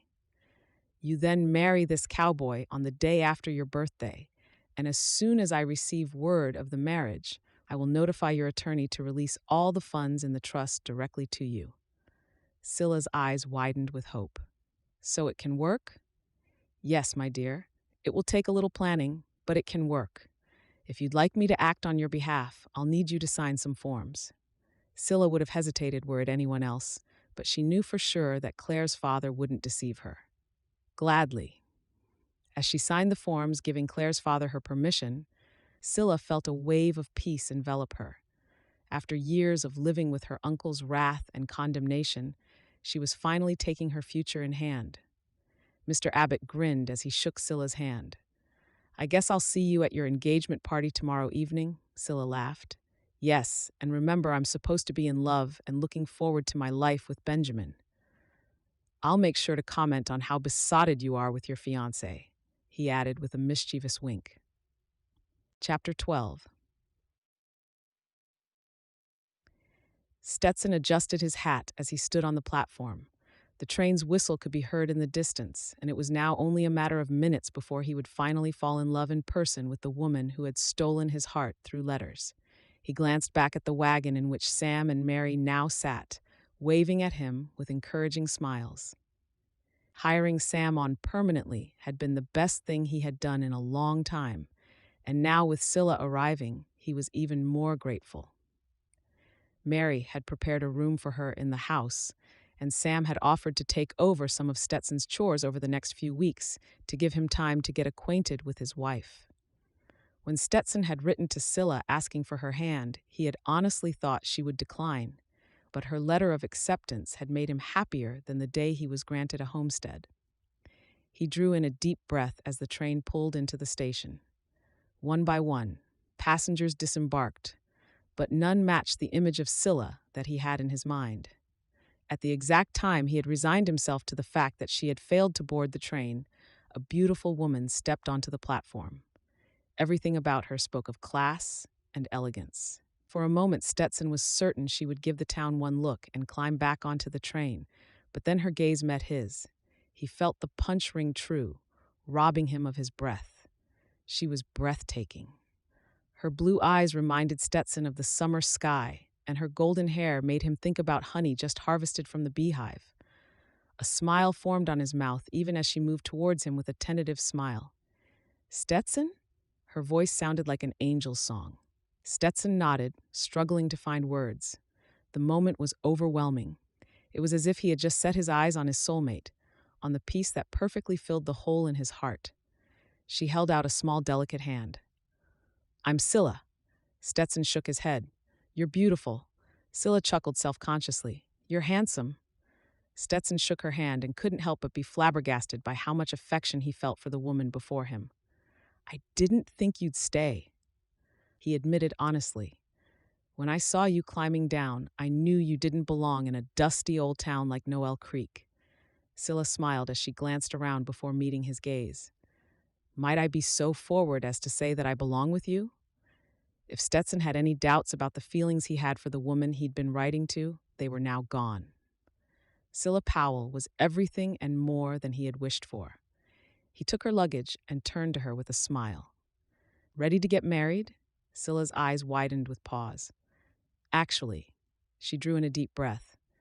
If it won't be any trouble, I was wondering if we could wait to have the wedding after I turn 18. It's not that I have doubts or anything. I can assure you I didn't travel all this way just to jilt you. I'd like to be 18 when I say my vows. Stetson's first response was fear, but her reassuring smile eased it away. That's in 3 weeks, right? Yes, Cilla said with a smile. 3 weeks and 5 days to be exact, Stetson chuckled. Aren't you supposed to be getting married this weekend? Cilla pursed her lips and nodded. Yes, I think my uncle has probably had a heart attack by now. I don't even want to imagine what Benjamin must be thinking. Stetson smiled.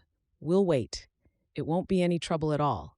In fact, I have Sam and Mary staying with me, so we'll be chaperoned. Thank you, Stetson. I knew you'd understand. Together, they made their way to the wagon. Stetson felt as if he had just taken delivery of a whole trunk of gold, judging by the smile on his face. Sam, Mary, I'd like you to meet my fiancée, Cilla Powell, Stetson announced proudly. Cilla stepped forward with an air of elegance. It's a pleasure to meet you both. Before they headed to the ranch, Cilla asked to stop at the post office. I'll be quick. I just want to let my friend know I have arrived safely. She was incredibly nervous about me taking such a long journey on my own. I would have been as well, Mary assured her. Stetson, Mary, and Sam waited in the wagon while Cilla went inside.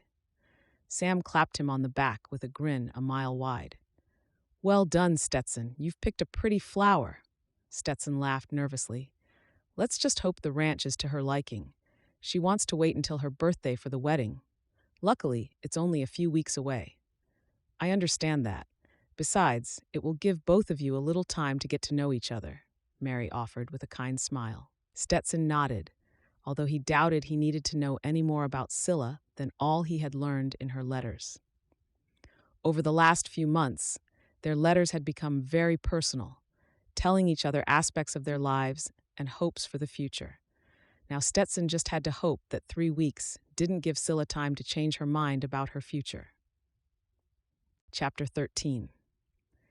Cilla felt her heart kick as Stetson's fingers grazed hers as she handed him a cup of coffee. Here you go. Thank you, Cilla, Stetson said with a smile that made her head spin. On the journey west, Cilla had wondered a few times if she had done right by abandoning her life in Boston for a life in the West. But after knowing Stetson for only a few minutes, she was certain that she'd done the right thing. She joined him at the breakfast table, grateful that Sam and Mary hadn't yet woken. Their wedding would be in a little over a week, but until then, Mary and Sam made sure they were chaperoned at all times. The only time they had alone was the early morning before Sam and Mary joined them for breakfast. It had become the time of day Cilla looked forward to the most. Living on a ranch was much harder than Cilla had expected. There were always chores to be done, pails of water to carry and dust to fight against, but she had enjoyed every second on Stetson's ranch. It was a life so far removed from the one she was used to, and yet it made her feel valued and appreciated. Over the last couple of weeks, she had learned so much from Mary, who had also become her good friend. In a way, Mary had become like a mother figure to Cilla, something Cilla hadn't had ever since she lost her mother. She could talk to Mary about her feelings and fears of living on a ranch and even be honest about her feelings for Stetson. Cilla met Stetson's gaze across the table and felt guilt wash over her. She hadn't yet told him about the trust fund that had been the motivation behind her actions over the last year. Although the trust fund had been the reason for her wanting to escape Boston, she couldn't regret meeting Stetson. Nevertheless, deep down, she wasn't ready to tell him about it just yet. After being seen as a walking payday for the last few years, Cilla couldn't help but fear that if she told Stetson about her wealth, he too would turn up the charm just to get his hands on her funds. This time, she was going to make sure she had control of her own trust fund before telling anyone else about it. The guilt nagged at her whenever he looked at her with that charming smile. "What are you thinking about?" Stetson asked with a cocked brow. "You seem concerned." Cilla shook her head. "I have no concerns at all, if that's what you're asking. However, I was hoping to get into town today. I want to send a letter to my friend Claire." Stetson smiled. "You want to tell her about the wedding?" Cilla nodded, hating every second of lying to him.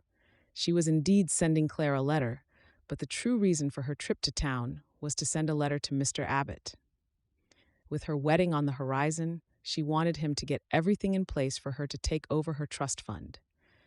She had received word from him the week before through Claire that her uncle had gone rabid when he found her gone. He had appealed to her lawyer in Boston, claiming that Cilla had abandoned the trust fund and wanted full access. Cilla couldn't help but be a little concerned, but trusted that Mr. Abbott had everything under control. "I'll ask Mary to go with you. Sam and I want to finish their cabin today. We just need to put up the inner walls.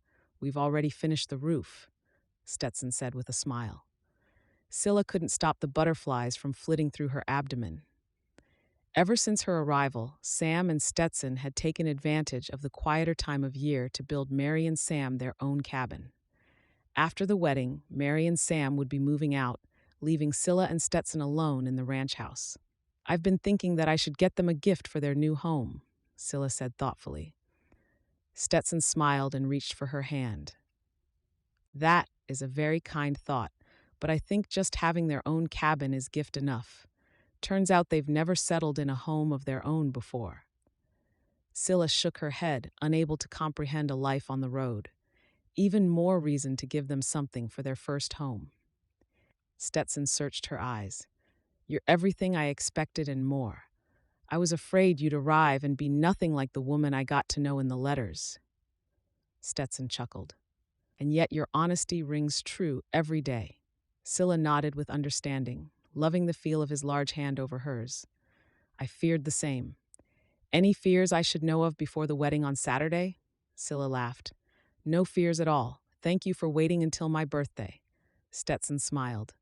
"I haven't gotten you a gift yet. Anything you'd like?" Cilla shook her head.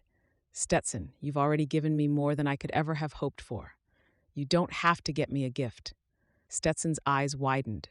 "If you won't tell me what you want, I'll have to think of something myself." "Very well, then." Cilla smiled as Mary and Sam joined them in the kitchen.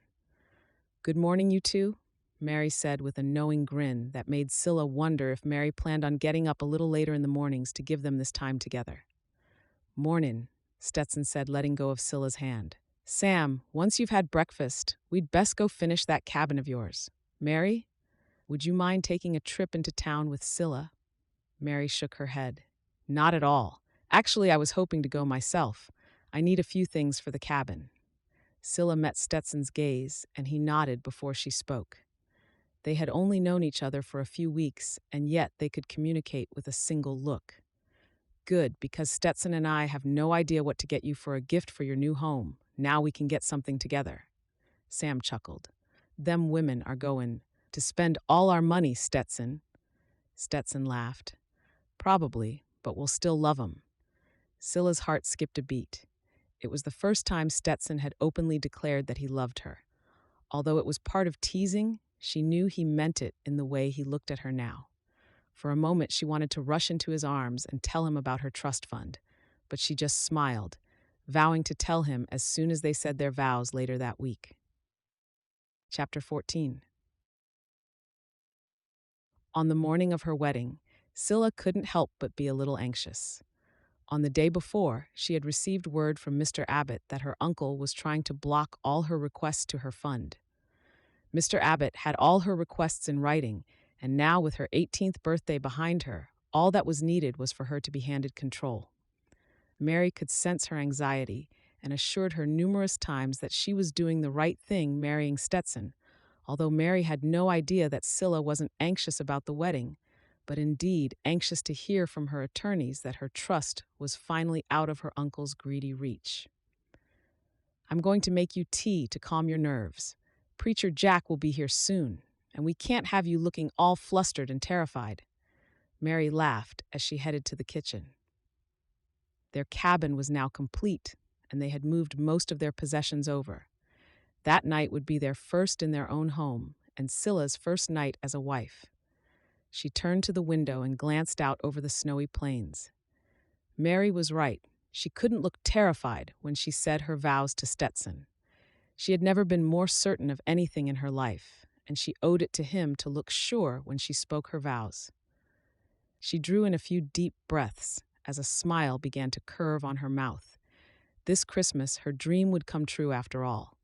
They could decorate the cabin, put up a Christmas tree, and enjoy the festive season with their friends. "Lord, please help me calm my anxious heart. Everything will happen as it should. I trust in you and hand over my fears to you now." Cilla said the prayer in barely more than a whisper.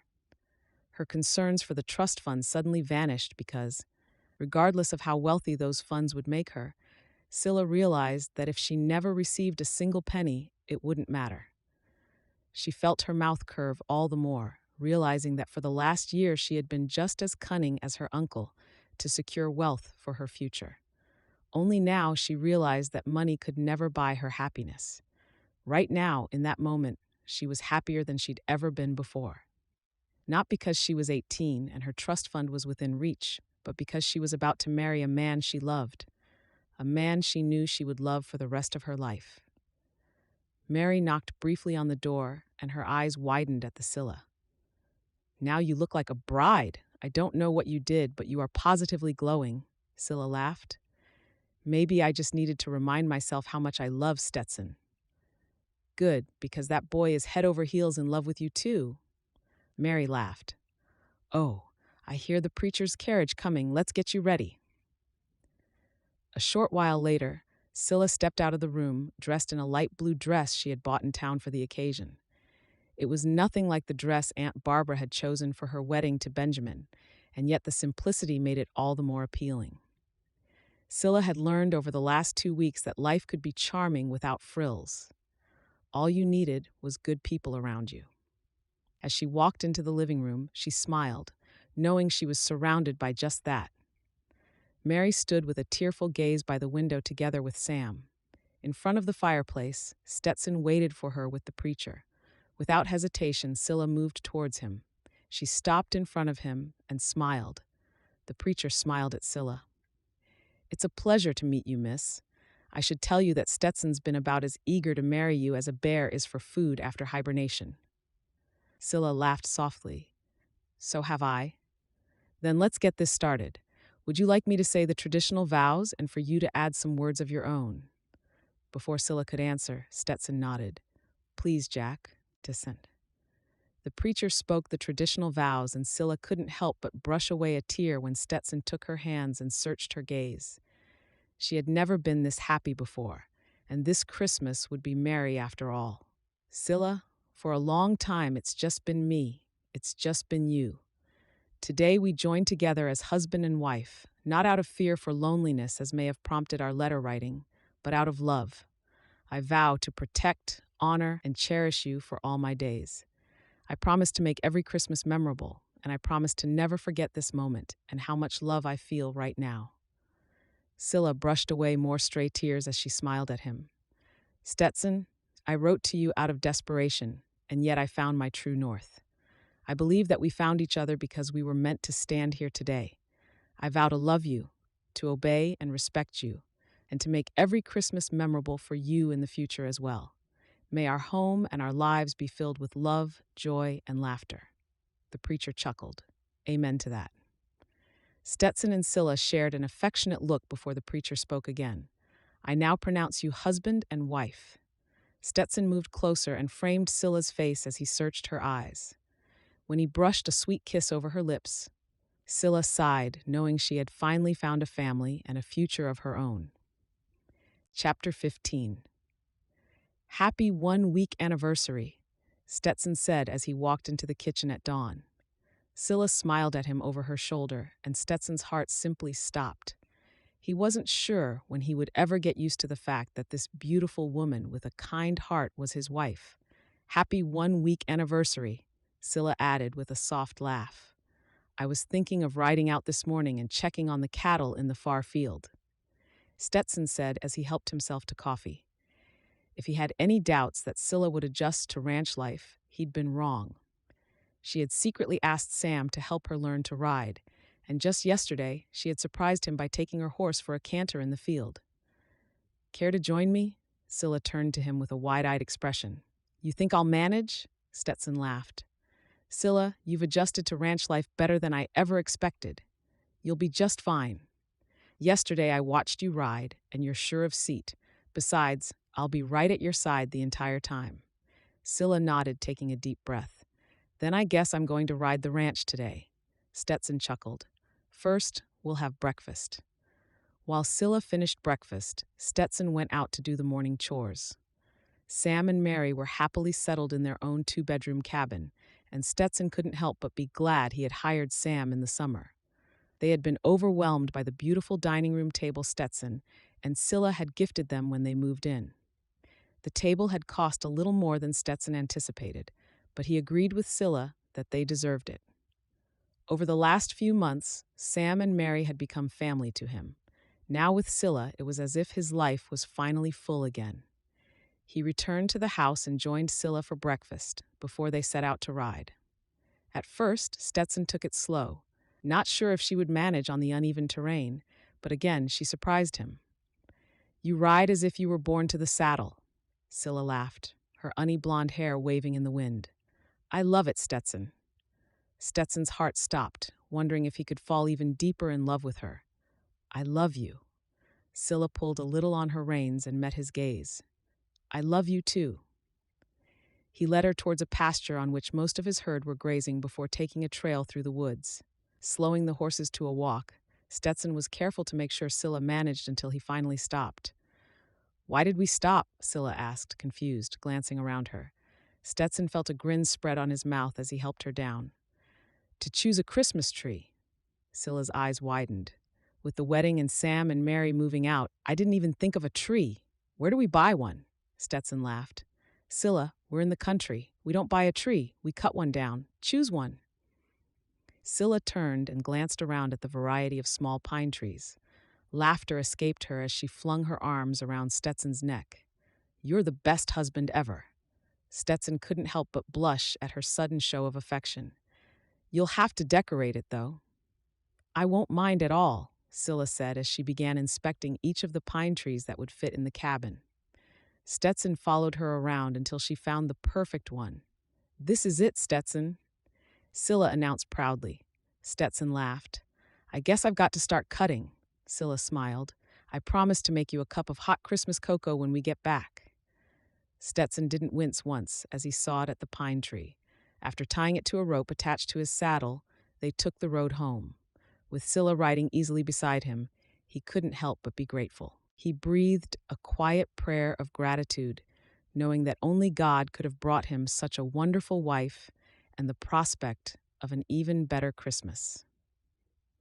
Chapter 16. Cilla was dreaming about a fairy tale life, and even in her sleep, she was smiling, realizing that she was living that fairy tale as Stetson's wife. Suddenly, her dreams were shattered by shouting drumming through the fog. She opened her eyes to see Stetson already grabbing his shotgun and his robe. "Stetson?" Cilla asked sleepily, knowing something was wrong. Stetson turned to her with a fraught look. "It's the cattle.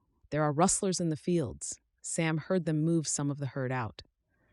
Before Cilla could ask what rustlers were or where they had moved the herd, Stetson was out the door. Cilla jumped out of bed and threw on her robe and boots before rushing after him. Sam had already saddled 4 horses, and he and Mary were already in their saddles. "Come on quick. If we hurry, we might cut them off at the creek," Sam hollered. There was no time to change, no time to ask questions. Cilla swung into the saddle and hung back with Mary as the men raced ahead. "What happened?" she called to Mary as they galloped after the men.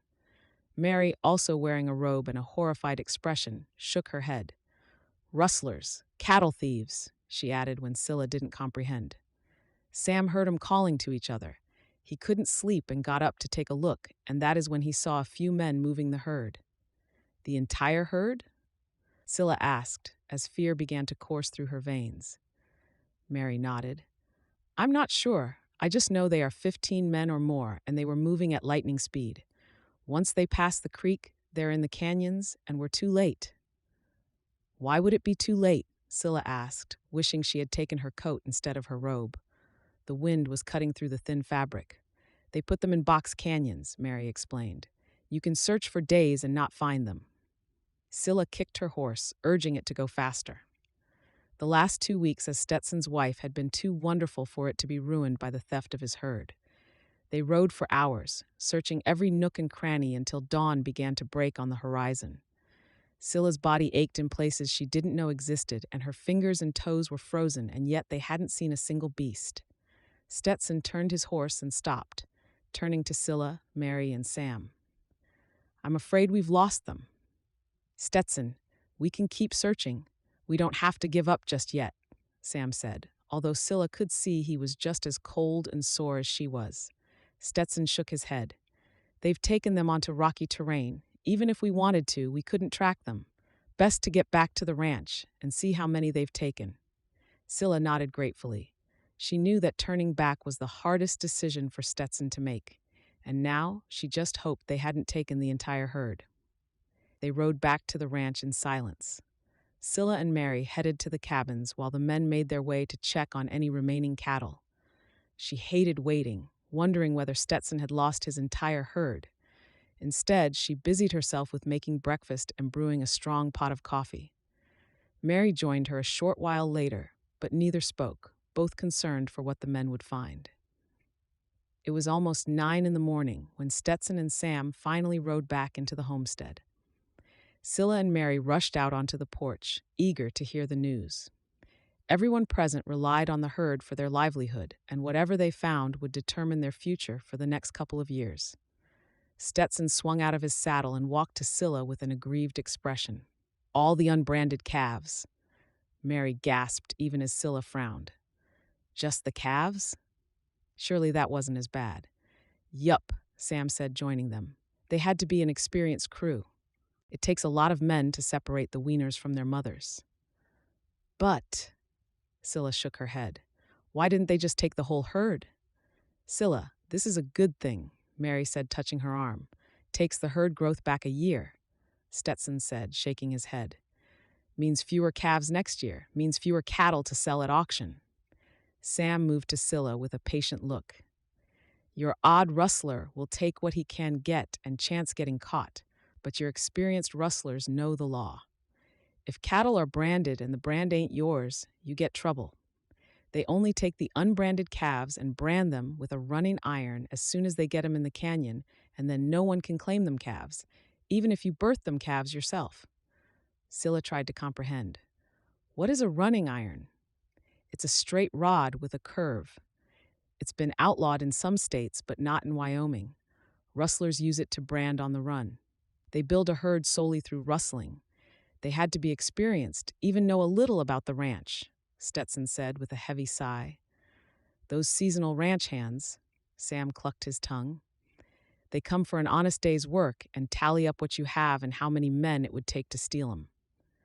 You think men that you hired stole the cattle? Cilla asked, shaking her head. Yup, I don't only think so, that's exactly what happened, Stetson groaned through clenched teeth. Next year you got me. We ain't hiring no hands, Sam said firmly. The women can help with branding and such. I don't mind helping, Mary said, stepping forward. Stetson nodded gratefully. I appreciate your willingness, but to be honest, I don't even know if I can keep you on as full-time hand. He looked up and met Sam's gaze. Without those calves, I'm back to where I was a year ago, Sam nodded. We ain't going nowhere. You don't have to pay me, Stetson. Just help out with food, and I'll hunt as much as I can. This ain't your fault. We're helping you through this. In that moment, Cilla knew the true meaning of friendship. She moved to Stetson's side and touched his shoulder. We'll manage. She had never endured hardship before, but standing on the porch with the morning light shining down on the four of them, she knew with these people at her side, they'd manage just fine. God had answered all her prayers over the last year, and now she just needed him to answer a few more. She hadn't yet heard from her lawyers, and now more than ever, Cilla wished the matter with her trust fund could be settled once and for all. Chapter 17. Cilla could see that the cattle rustling was weighing heavily on Stetson's mind. He barely spoke at all and spent almost all day on the ridge keeping an eye on the cattle. She knew that he was afraid the rustlers would return, although Sam assured him numerous times that they were long gone. She tried to be supportive but didn't know how to reassure him that everything would be all right. It was as if every time she tried to cheer him up, she just made him more upset. Her fairy tale marriage had lasted for all of 2 weeks, she thought as she cooked dinner. Stetson would be home from the range any time soon, and tonight she vowed she would get him to shift some of the burden onto her shoulders. She wanted to be there for him. She wanted him to know that he wasn't in this alone. Cilla understood that he felt responsible for her and Sam and Mary, but Stetson needed to understand that they were a ranch family, and they would all help to restore the ranch back to glory. Cilla closed the lid of the pot, allowing the stew to simmer as she turned her attention back to the Christmas decorations she had been making. The tree was standing beside the fireplace, looking merry with its decorations, but Cilla wanted to add more. She had bought ribbons and paint the week before, and now knew that that expense probably weighed on Stetson's mind as well. A sigh escaped her, wondering when she would hear about the trust fund. She hadn't given it much thought since the wedding, being that she had been so happy. But now, with the ranch losing so many cattle, she wished she had her trust fund to help Stetson get back on his feet. When she saw his horse approach, her heart skipped a beat. She wished she could ease the worry in his eyes and the slump of his shoulders. She remembered his first letter to her telling her about his quiet Christmas and decided that she would focus on making Christmas memorable, even if she couldn't help ease his worry over the cattle. She welcomed him on the porch with a beaming smile. "Dinner is simmering on the stove, and I've just started with the decorations for Christmas if you'd like to help." Stetson shook his head with an apologetic look. "I'm sorry, Cilla, but I've got to look over my ledgers. I need to find a way to make ends meet over the next year, without having those calves to auction." Cilla touched his shoulder in understanding. "Stetson, we'll manage. I promise you that we'll manage. Even if we have to eat beans and bread and cut down on candles and sugar, we'll manage." Stetson smiled at her, but it didn't reach his eyes. "What did I do to deserve such a wonderful wife?" Cilla smiled kindly. "You advertised for one." Stetson didn't even laugh, but merely walked past her into the cabin. Cilla drew in a deep breath and glanced up at the cloudless sky. "Lord, please help me to be the support he needs during this time. Please, Lord, I don't know how to help him." "You just have to be there, honey. That's all." Mary's voice came from the side of the house. She stepped around the corner into Cilla's view. "Sorry, I wasn't eavesdropping. I just happened to be gathering wood from the pile."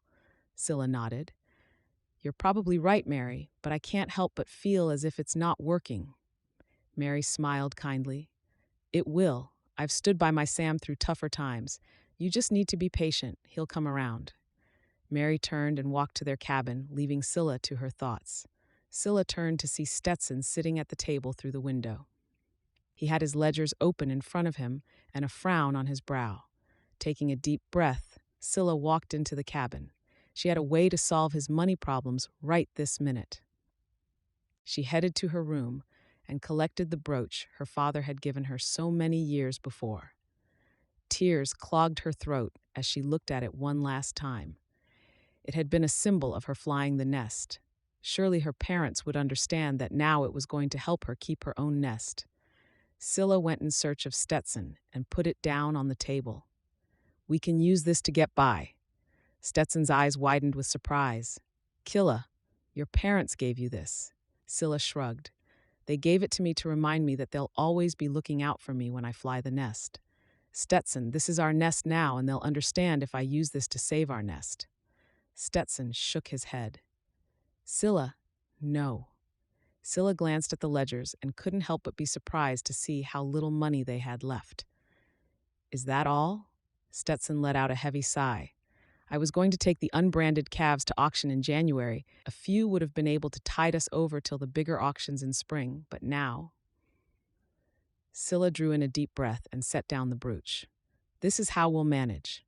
Let me help, Stetson. This is my life too." Stetson held her gaze for an exceedingly long time before he finally nodded. "This brooch will bring in a pretty penny. I promise to buy you another when spring auction comes." Cilla shook her head. "Just promise me that I'll see my husband smile again." Stetson's mouth curved up slightly at the corners. "For you, any time." Cilla headed to the stove to check on the stew. Tears were burning her eyes, but she knew she had done the right thing. That brooch had helped her through darker times, and if giving it up meant saving the ranch and their livelihood, then it was worth it. Her memories of her parents weren't tied to a brooch. Her sadness was quickly followed by anger. If her uncle had not been contesting her requests to control her trust fund, She wouldn't have blinked an eye to help Stetson. Instead, she was fighting a battle that was unnecessary. Her uncle was trying to hold on to something that wasn't his, and in that moment, Cilla vowed to make sure it never would be. Chapter 18. Stetson rode into town in the late afternoon. The brooch in his pocket felt as if it was burning a hole in his heart. When Cilla had given it to him a week before, he had insisted she didn't need to. At first, Stetson had thought that he could find a way to get them through without pawning Cilla's brooch, but after a thorough inspection of his boundary lines, he had no one to blame but himself for the theft. A few places in the boundary lines had been broken. If it was anyone's fault that he had lost over 50 head of cattle, it was his own for not being more diligent about checking his fences. Barbed wire had only become available for cattle ranchers out west 5 years before, and it had indeed revolutionized the protection of livestock, claims, and crops. But it remained the rancher's responsibility to check the fences for defects and possible breaches. Over the last couple of months, he had been so focused on Cilla's arrival and building Sam and Mary's cabin that he had let other responsibilities fall behind. He had used the last of his savings to build Sam and Mary's cabin, and now had no form of security to fall back on. A sequence of bad decisions had now put him in a situation in which he had to look to his wife for help. Although Cilla insisted that she was responsible for supporting him, Stetson never thought the day would come that he would need to sell his wife's jewelry to keep them afloat. Since Cilla's arrival, he could tell from her clothes and her other possessions that she had led a charmed life in Boston. Stetson had known he could never offer her the luxuries she had become accustomed to, but he had been sure that he would never need to worry about putting food on the table. He stopped his horse at the livery and had a quick word with the proprietor about having the farrier take a look at its hooves before he headed to the bank. He was so focused on the task at hand that he didn't even notice when Preacher Jack walked up to him. "Stetson, I heard you got some trouble over there with Rustlers last week." Stetson let out a sigh with an apologetic look. "Sorry, Jack. I didn't even see you there. Yeah, they took all my unbranded calves." The preacher slapped Stetson on the back with a smile. "Could have been a lot worse." Stetson nodded, knowing he was right, but as it was bad enough. "I used my savings over the last few months, Jack. I don't have anything to fall back on to get us to summer." Jack sighed heavily. "I'm very sorry to hear that. You on your way to the bank?" Stetson nodded with a heavy sigh as he pulled the brooch out of his pocket. "Yes, Cilla was kind enough to give me this. I'm hoping it'll fetch enough to repair the downed fences and help us reach the spring auction at least." Jack glanced at the brooch and nodded. "Pretty piece, but then your wife has good taste. She chose you, didn't she?" Right now, Stetson wasn't as confident that he was the right choice for Cilla. He had let her down with being careless about the fences, and now he wasn't even sure he could give her the Christmas they had dreamed of. "Come on, let's have coffee before you go to the bank. You walk in there looking like this, they might just think you stole that brooch." Stetson laughed wryly. "You're right. Maybe you'd be so kind as to say a prayer for me as well. I know it could have been worse, but right now I don't even know if I can afford to buy a ham for Christmas." Jack smiled, understanding completely. "The Lord always provides, Stetson. You just have to be able to cast your cares onto Him." Stetson wasn't sure he could cast his cares aside, but perhaps sharing them with the Lord was the right answer. Chapter 19. "You look about excited about going to town as a heifer is when she starts calving," Mary commented as she held the reins to the horses pulling the wagon. Cilla smiled at her friend. "I am looking forward to getting away from the ranch for a while. I just have a lot on my mind." "Care to share? It's a 30-minute ride out," Mary said, looking at the snow-covered road that lay ahead. Cilla sighed. "I've never been married before, so I'm not sure if I should be concerned. But Stetson is hardly talking to me at all. I'm trying to be there for him, but it's as if he's shut me out." "My dear, men are foolish creatures. They tend to carry their pride on their shoulder, and whenever it's knocked off, they need to grow it again from scratch. Just give him time. He's going through a hard patch right now." Cilla nodded. "You're probably right. I just miss the way it was those first few weeks. In our letters, we talked about making our first Christmas together, one to remember, and now you're afraid it's going to be quiet and filled with anxiety like it is now? Mary asked gently. Cilla felt a tear slip over her cheek. Exactly. Honey, you've decorated the house, you've baked cookies, and you've already made Christmas special. You should stop being so hard on yourself. Cilla smiled. Thank you. So, what do we need in town except for the small list of groceries? Mary asked as they rode into town. Cilla glanced at the post office and wondered whether she should check again for a possible letter. She had all but lost hope at getting access to her trust fund, but just perhaps this morning. Mary, stop. I want to pop into the post office to send a Christmas card to my friend. Mary's eyes widened. You made a card? Cilla nodded, lying through her teeth. Yes, I did. Mary shrugged and pulled on the reins. Cilla jumped out and walked into the post office. The postal officer's eyes lit up at the sight of her. Mrs. Roberts, I got something looking mighty important for you here. Came yesterday. Cilla tried to calm her racing heart as she accepted the letter. Thank you. She walked outside and opened the letter on the boardwalk. She carefully read every word about 3 times over before exhaling fully. Relief washed over her in waves as she placed the letter in her purse before walking to the mercantile. She found Mary had already bought almost everything she needed. Only once they were back in the wagon did she turn to Mary with an excited look. Mary, I have something to tell you, but first, you have to promise you won't be angry. Secondly, you need to promise you won't breathe a word of this to Stetson. Mary's gaze narrowed. Cilla Roberts, why do I have a feeling what you're about to tell me is going to change your future? Cilla nodded eagerly before she realized what Mary meant. No, I'm not with child, Mary. Not yet, Mary added with a cheeky grin. Well then, let's hear it. Cilla began at the very beginning, ending off with details of the letter she had just received. Her heart was racing a mile a minute as she waited for Mary's response. Mary shook her head, her face pale as she looked at Cilla. Are you telling me that you own all that money outright, and a single wire will have those funds deposited into the local bank? Cilla nodded. I was too afraid to mention it before. Benjamin only wanted to marry me for my trust fund. I was afraid that if Stetson found out, I wouldn't know if he loved me or the money I might have access to. Sounds like a reasonable fear. And now? Do you think it would change the way Stetson feels about you? Mary asked carefully. Cilla shook her head. No, it won't, but I want to surprise him. That's why you can't tell him just yet. Promise me you won't tell him. I promise I won't tell him, Mary assured her. Good, then before we head back to the house, I need to stop by a few places to place some orders, and to send a wire, of course. Mary laughed as they climbed out of the wagon once more. They stopped by the mercantile to order a ham for Christmas along with some decorations. Next, they stopped at the dress shop and ordered each of them a new dress for Christmas before they headed to the remaining stores. It had taken almost a month, but the lawyers had finally turned down her uncle's objections and granted Cilla complete control over her trust fund. She planned to use it to make this Christmas the most memorable one Stetson had ever had.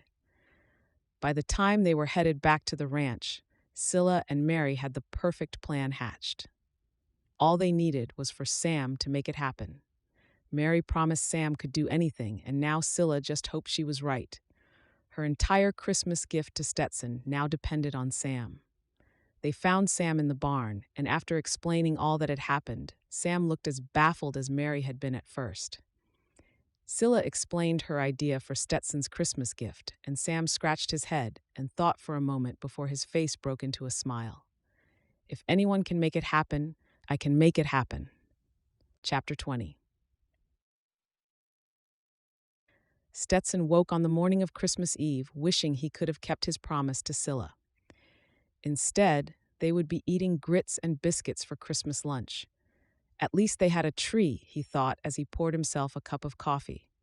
He knew that Cilla had tried very hard to make Christmas special with her decorations, but Stetson still felt guilty for taking her brooch. He stood by the fireplace thinking how different he had imagined their first Christmas together would be when he heard Cilla's footsteps behind him. He turned to see her dressed in riding clothes. Cilla? Stetson asked, confused. Cilla walked over to him with a broad smile. Merry Christmas, Stetson. That's only tomorrow, Stetson said with a frown at her cheerful mood. Today it starts, she said with a shrug. If you want to go for a ride with your wife, you'd best get your coat and boots. Stetson had never been more confused in his life. He knew Cilla enjoyed riding, but it was snowing outside and the temperature was unforgiving. In this weather? Cilla's happy laughter floated through the cabin. As long as you have a skip in your step and the sun in your heart, you won't even feel the cold. Besides, you're my sunshine. Stetson would have thought his wife was ill had he not known she'd been perfectly fine the day before. He grabbed his coat and changed his shoes before meeting her at the door. She didn't even bother with breakfast, waiting instead for him to finish up. Outside, Sam had already saddled 2 horses, rendering the entire situation even more confusing. Merry Christmas, boss, Sam said with a smile as he waved to them. Stetson turned to Cilla with a frown. You arranged this? Cilla shrugged. I did. Surprised at my planning or that we kept it a secret? Stetson chuckled, for a moment forgetting all about his worries. Both? Good. Cilla laughed as she swung into the saddle. It was hard to believe that when she arrived, she had never so much as more than looked at a horse. Now she rode as if she had been a ranch hand in a former life. Follow me. She took off at a gallop, making Stetson shake his head in amusement. As he raced after Cilla, he failed to even notice Sam carting a wheelbarrow out of the barn or Mary rushing towards his cabin. They took the path through the woods before rising onto a hill above the ranch. Stetson's heart ached to know that this was where he loved, overlooking his herd in the valley below. Now there was a great deal fewer head of cattle, just another reminder of what the Rustlers had cost him. When Cilla dismounted a short distance from the peak of the hill, Stetson followed suit. They tied the horses to a tree before Cilla took his hand and led him to the lookout point. When Stetson glanced down, his heart didn't ache with the loss, but rather stopped entirely at the sight of the large herd in the valley. He turned to Cilla with a confused expression. Cilla? Cilla shrugged. Merry Christmas, Stetson. 150 head of prime beef already branded with your mark, delivered bright and early this morning. Stetson shook his head, unable to comprehend. But how? Cilla laughed as she quickly brushed a kiss across his cheek. I'll tell you, but you can't be mad. Stetson listened as Cilla told him about her trust fund and how she had fought her uncle for control. When she finally finished, Stetson shook his head, baffled. And now you used all your money to buy me more cattle. How did you manage to find sellers and have them branded? Cilla shrugged. A little help from my friends. Stetson, this is our future. I don't want to stand on the sidelines while you take all the concerns on your shoulders. I want to be with you every step of the way. Pro 7%. Stetson laughed, shaking his head. Cilla, you keep surprising me a little more every time. You're a woman to love. Cilla smiled. I hope that means you love me because while you're admiring your cattle, Sam is putting up some last-minute decorations at the house, and Mary is cooking us a Christmas Eve brunch. Stetson framed her face, wondering how he could love her more. It wasn't about the money or the cattle. It was knowing that she had married him regardless of him having barely anything compared to her. She loved him for him. His heart swelled as he stepped towards her. You've just made this Christmas more special than I could ever imagine, Cilla chuckled. I've even managed to get you smiling again. Stetson nodded. I think I'll be smiling forever, as long as I have you by my side. I'm glad to hear that. I love you, Stetson. Stetson nodded. Thank you, and I love you. Thank you for trusting me enough to tell me about your money. I need you to know that I wouldn't have touched it. It is yours. Cilla shrugged. It is ours. Now the cattle ours. Come on, Mary is waiting with brunch and we're going to sing some carols. Nothing says Christmas like carols, don't you agree? Stetson smiled. I can't keep a tune to save my life, but for you, I'll try. They rode back to the cabin with Stetson stealing glances at his wife all the while. She was magical, she was amazing, and she was his. Without a single doubt in his mind, Stetson knew that God had blessed him with not just a wife, but an angel. With his heart full, his mind set at ease, and his wife by his side, Stetson knew that this would be a memorable Christmas. Chapter 21. On Christmas morning, Cilla woke to find the house empty.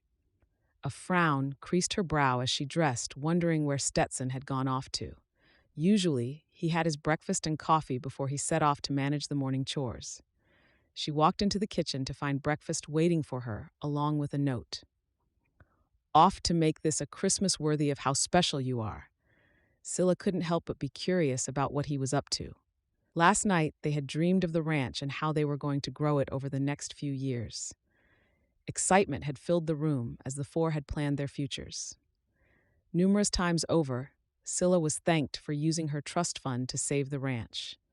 Numerous times, Cilla had to hold back from outing her final surprise for Christmas. She drank her coffee and put the ham in the oven to roast for Christmas lunch, even as she wondered where Stetson had gone off to.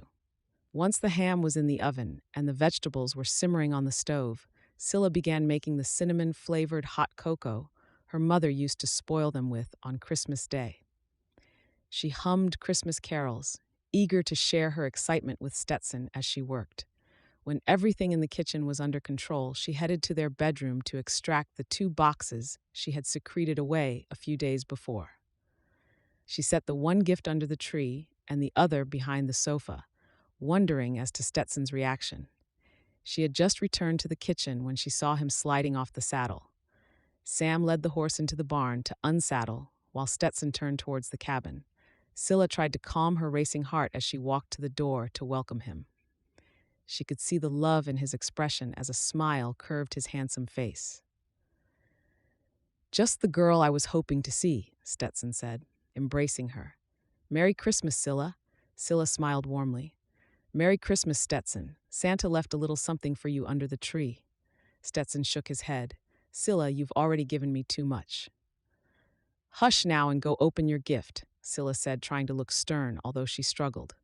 She followed him to the tree, and Stetson sighed at the large box. "Don't huff at me, open it," Cilla insisted. Stetson carefully pulled off the lid and frowned as he saw the items inside. Cilla watched as he pulled out the small Stetson and the small bonnet, and she instinctively laid a hand over her belly. It had been Mary who made her wonder whether she was in fact with child. A quick visit to the physician earlier this week confirmed just that. Stetson shook his head before his gaze darted to Cilla. "Are you with child?" Cilla nodded warmly. "Come fall, we'll be expecting a little boy or a little girl." Stetson set the hats back in the box and rushed towards her. He scooped her up and twirled her in a circle before setting her down. "You've just made me a happy man, Cilla. Now let me make you happy." Cilla frowned when he reached into his pocket and pulled out a small envelope. He handed it to her with a smile. "The preacher caught me on my way to the bank. He insisted on loaning me the money I needed, and to return this once the loan was repaid." Cilla gasped when the bird brooch slid out of the envelope. "My brooch," she searched Stetson's gaze. "The preacher had that amount of money readily available?" Stetson laughed. "Who knew? Turns out he comes from a wealthy family and has been investing with some success." Cilla laughed. "This Christmas is proving to be one to remember. Which reminds me, there is a little something behind the couch as well." Stetson frowned as he rounded the couch to find a large box. He opened the box and his frown deepened when he took out the single envelope inside. "What's this?" Cilla shrugged. "You should probably read it." Cilla watched as Stetson read the words and felt her heart swell when he turned to her, shaking his head. "There's more?" "I thought you used everything to buy the cattle." Cilla shook her head. "I didn't even use the half of it, Stetson. My parents made sure I was very well taken care of." Stetson sighed, shaking his head. "Why does this letter have my name on it?" "That's a letter from the bank in which the funds are kept. You have access to every penny." Stetson, "I never told you because I was afraid you'd love me only for my money. Now I know you'll love me even if I didn't have a dime to my name. I know you won't squander it away." Stetson framed her face and searched her gaze. "Cilla, of all these gifts, do you know which is my favorite?" Cilla shook her head, although she had an idea. "Tell me." "You are. I never thought I'd find the love my parents shared, but I've found that and more with you." Cilla remembered her own parents and smiled. So have I. Merry Christmas, Stetson.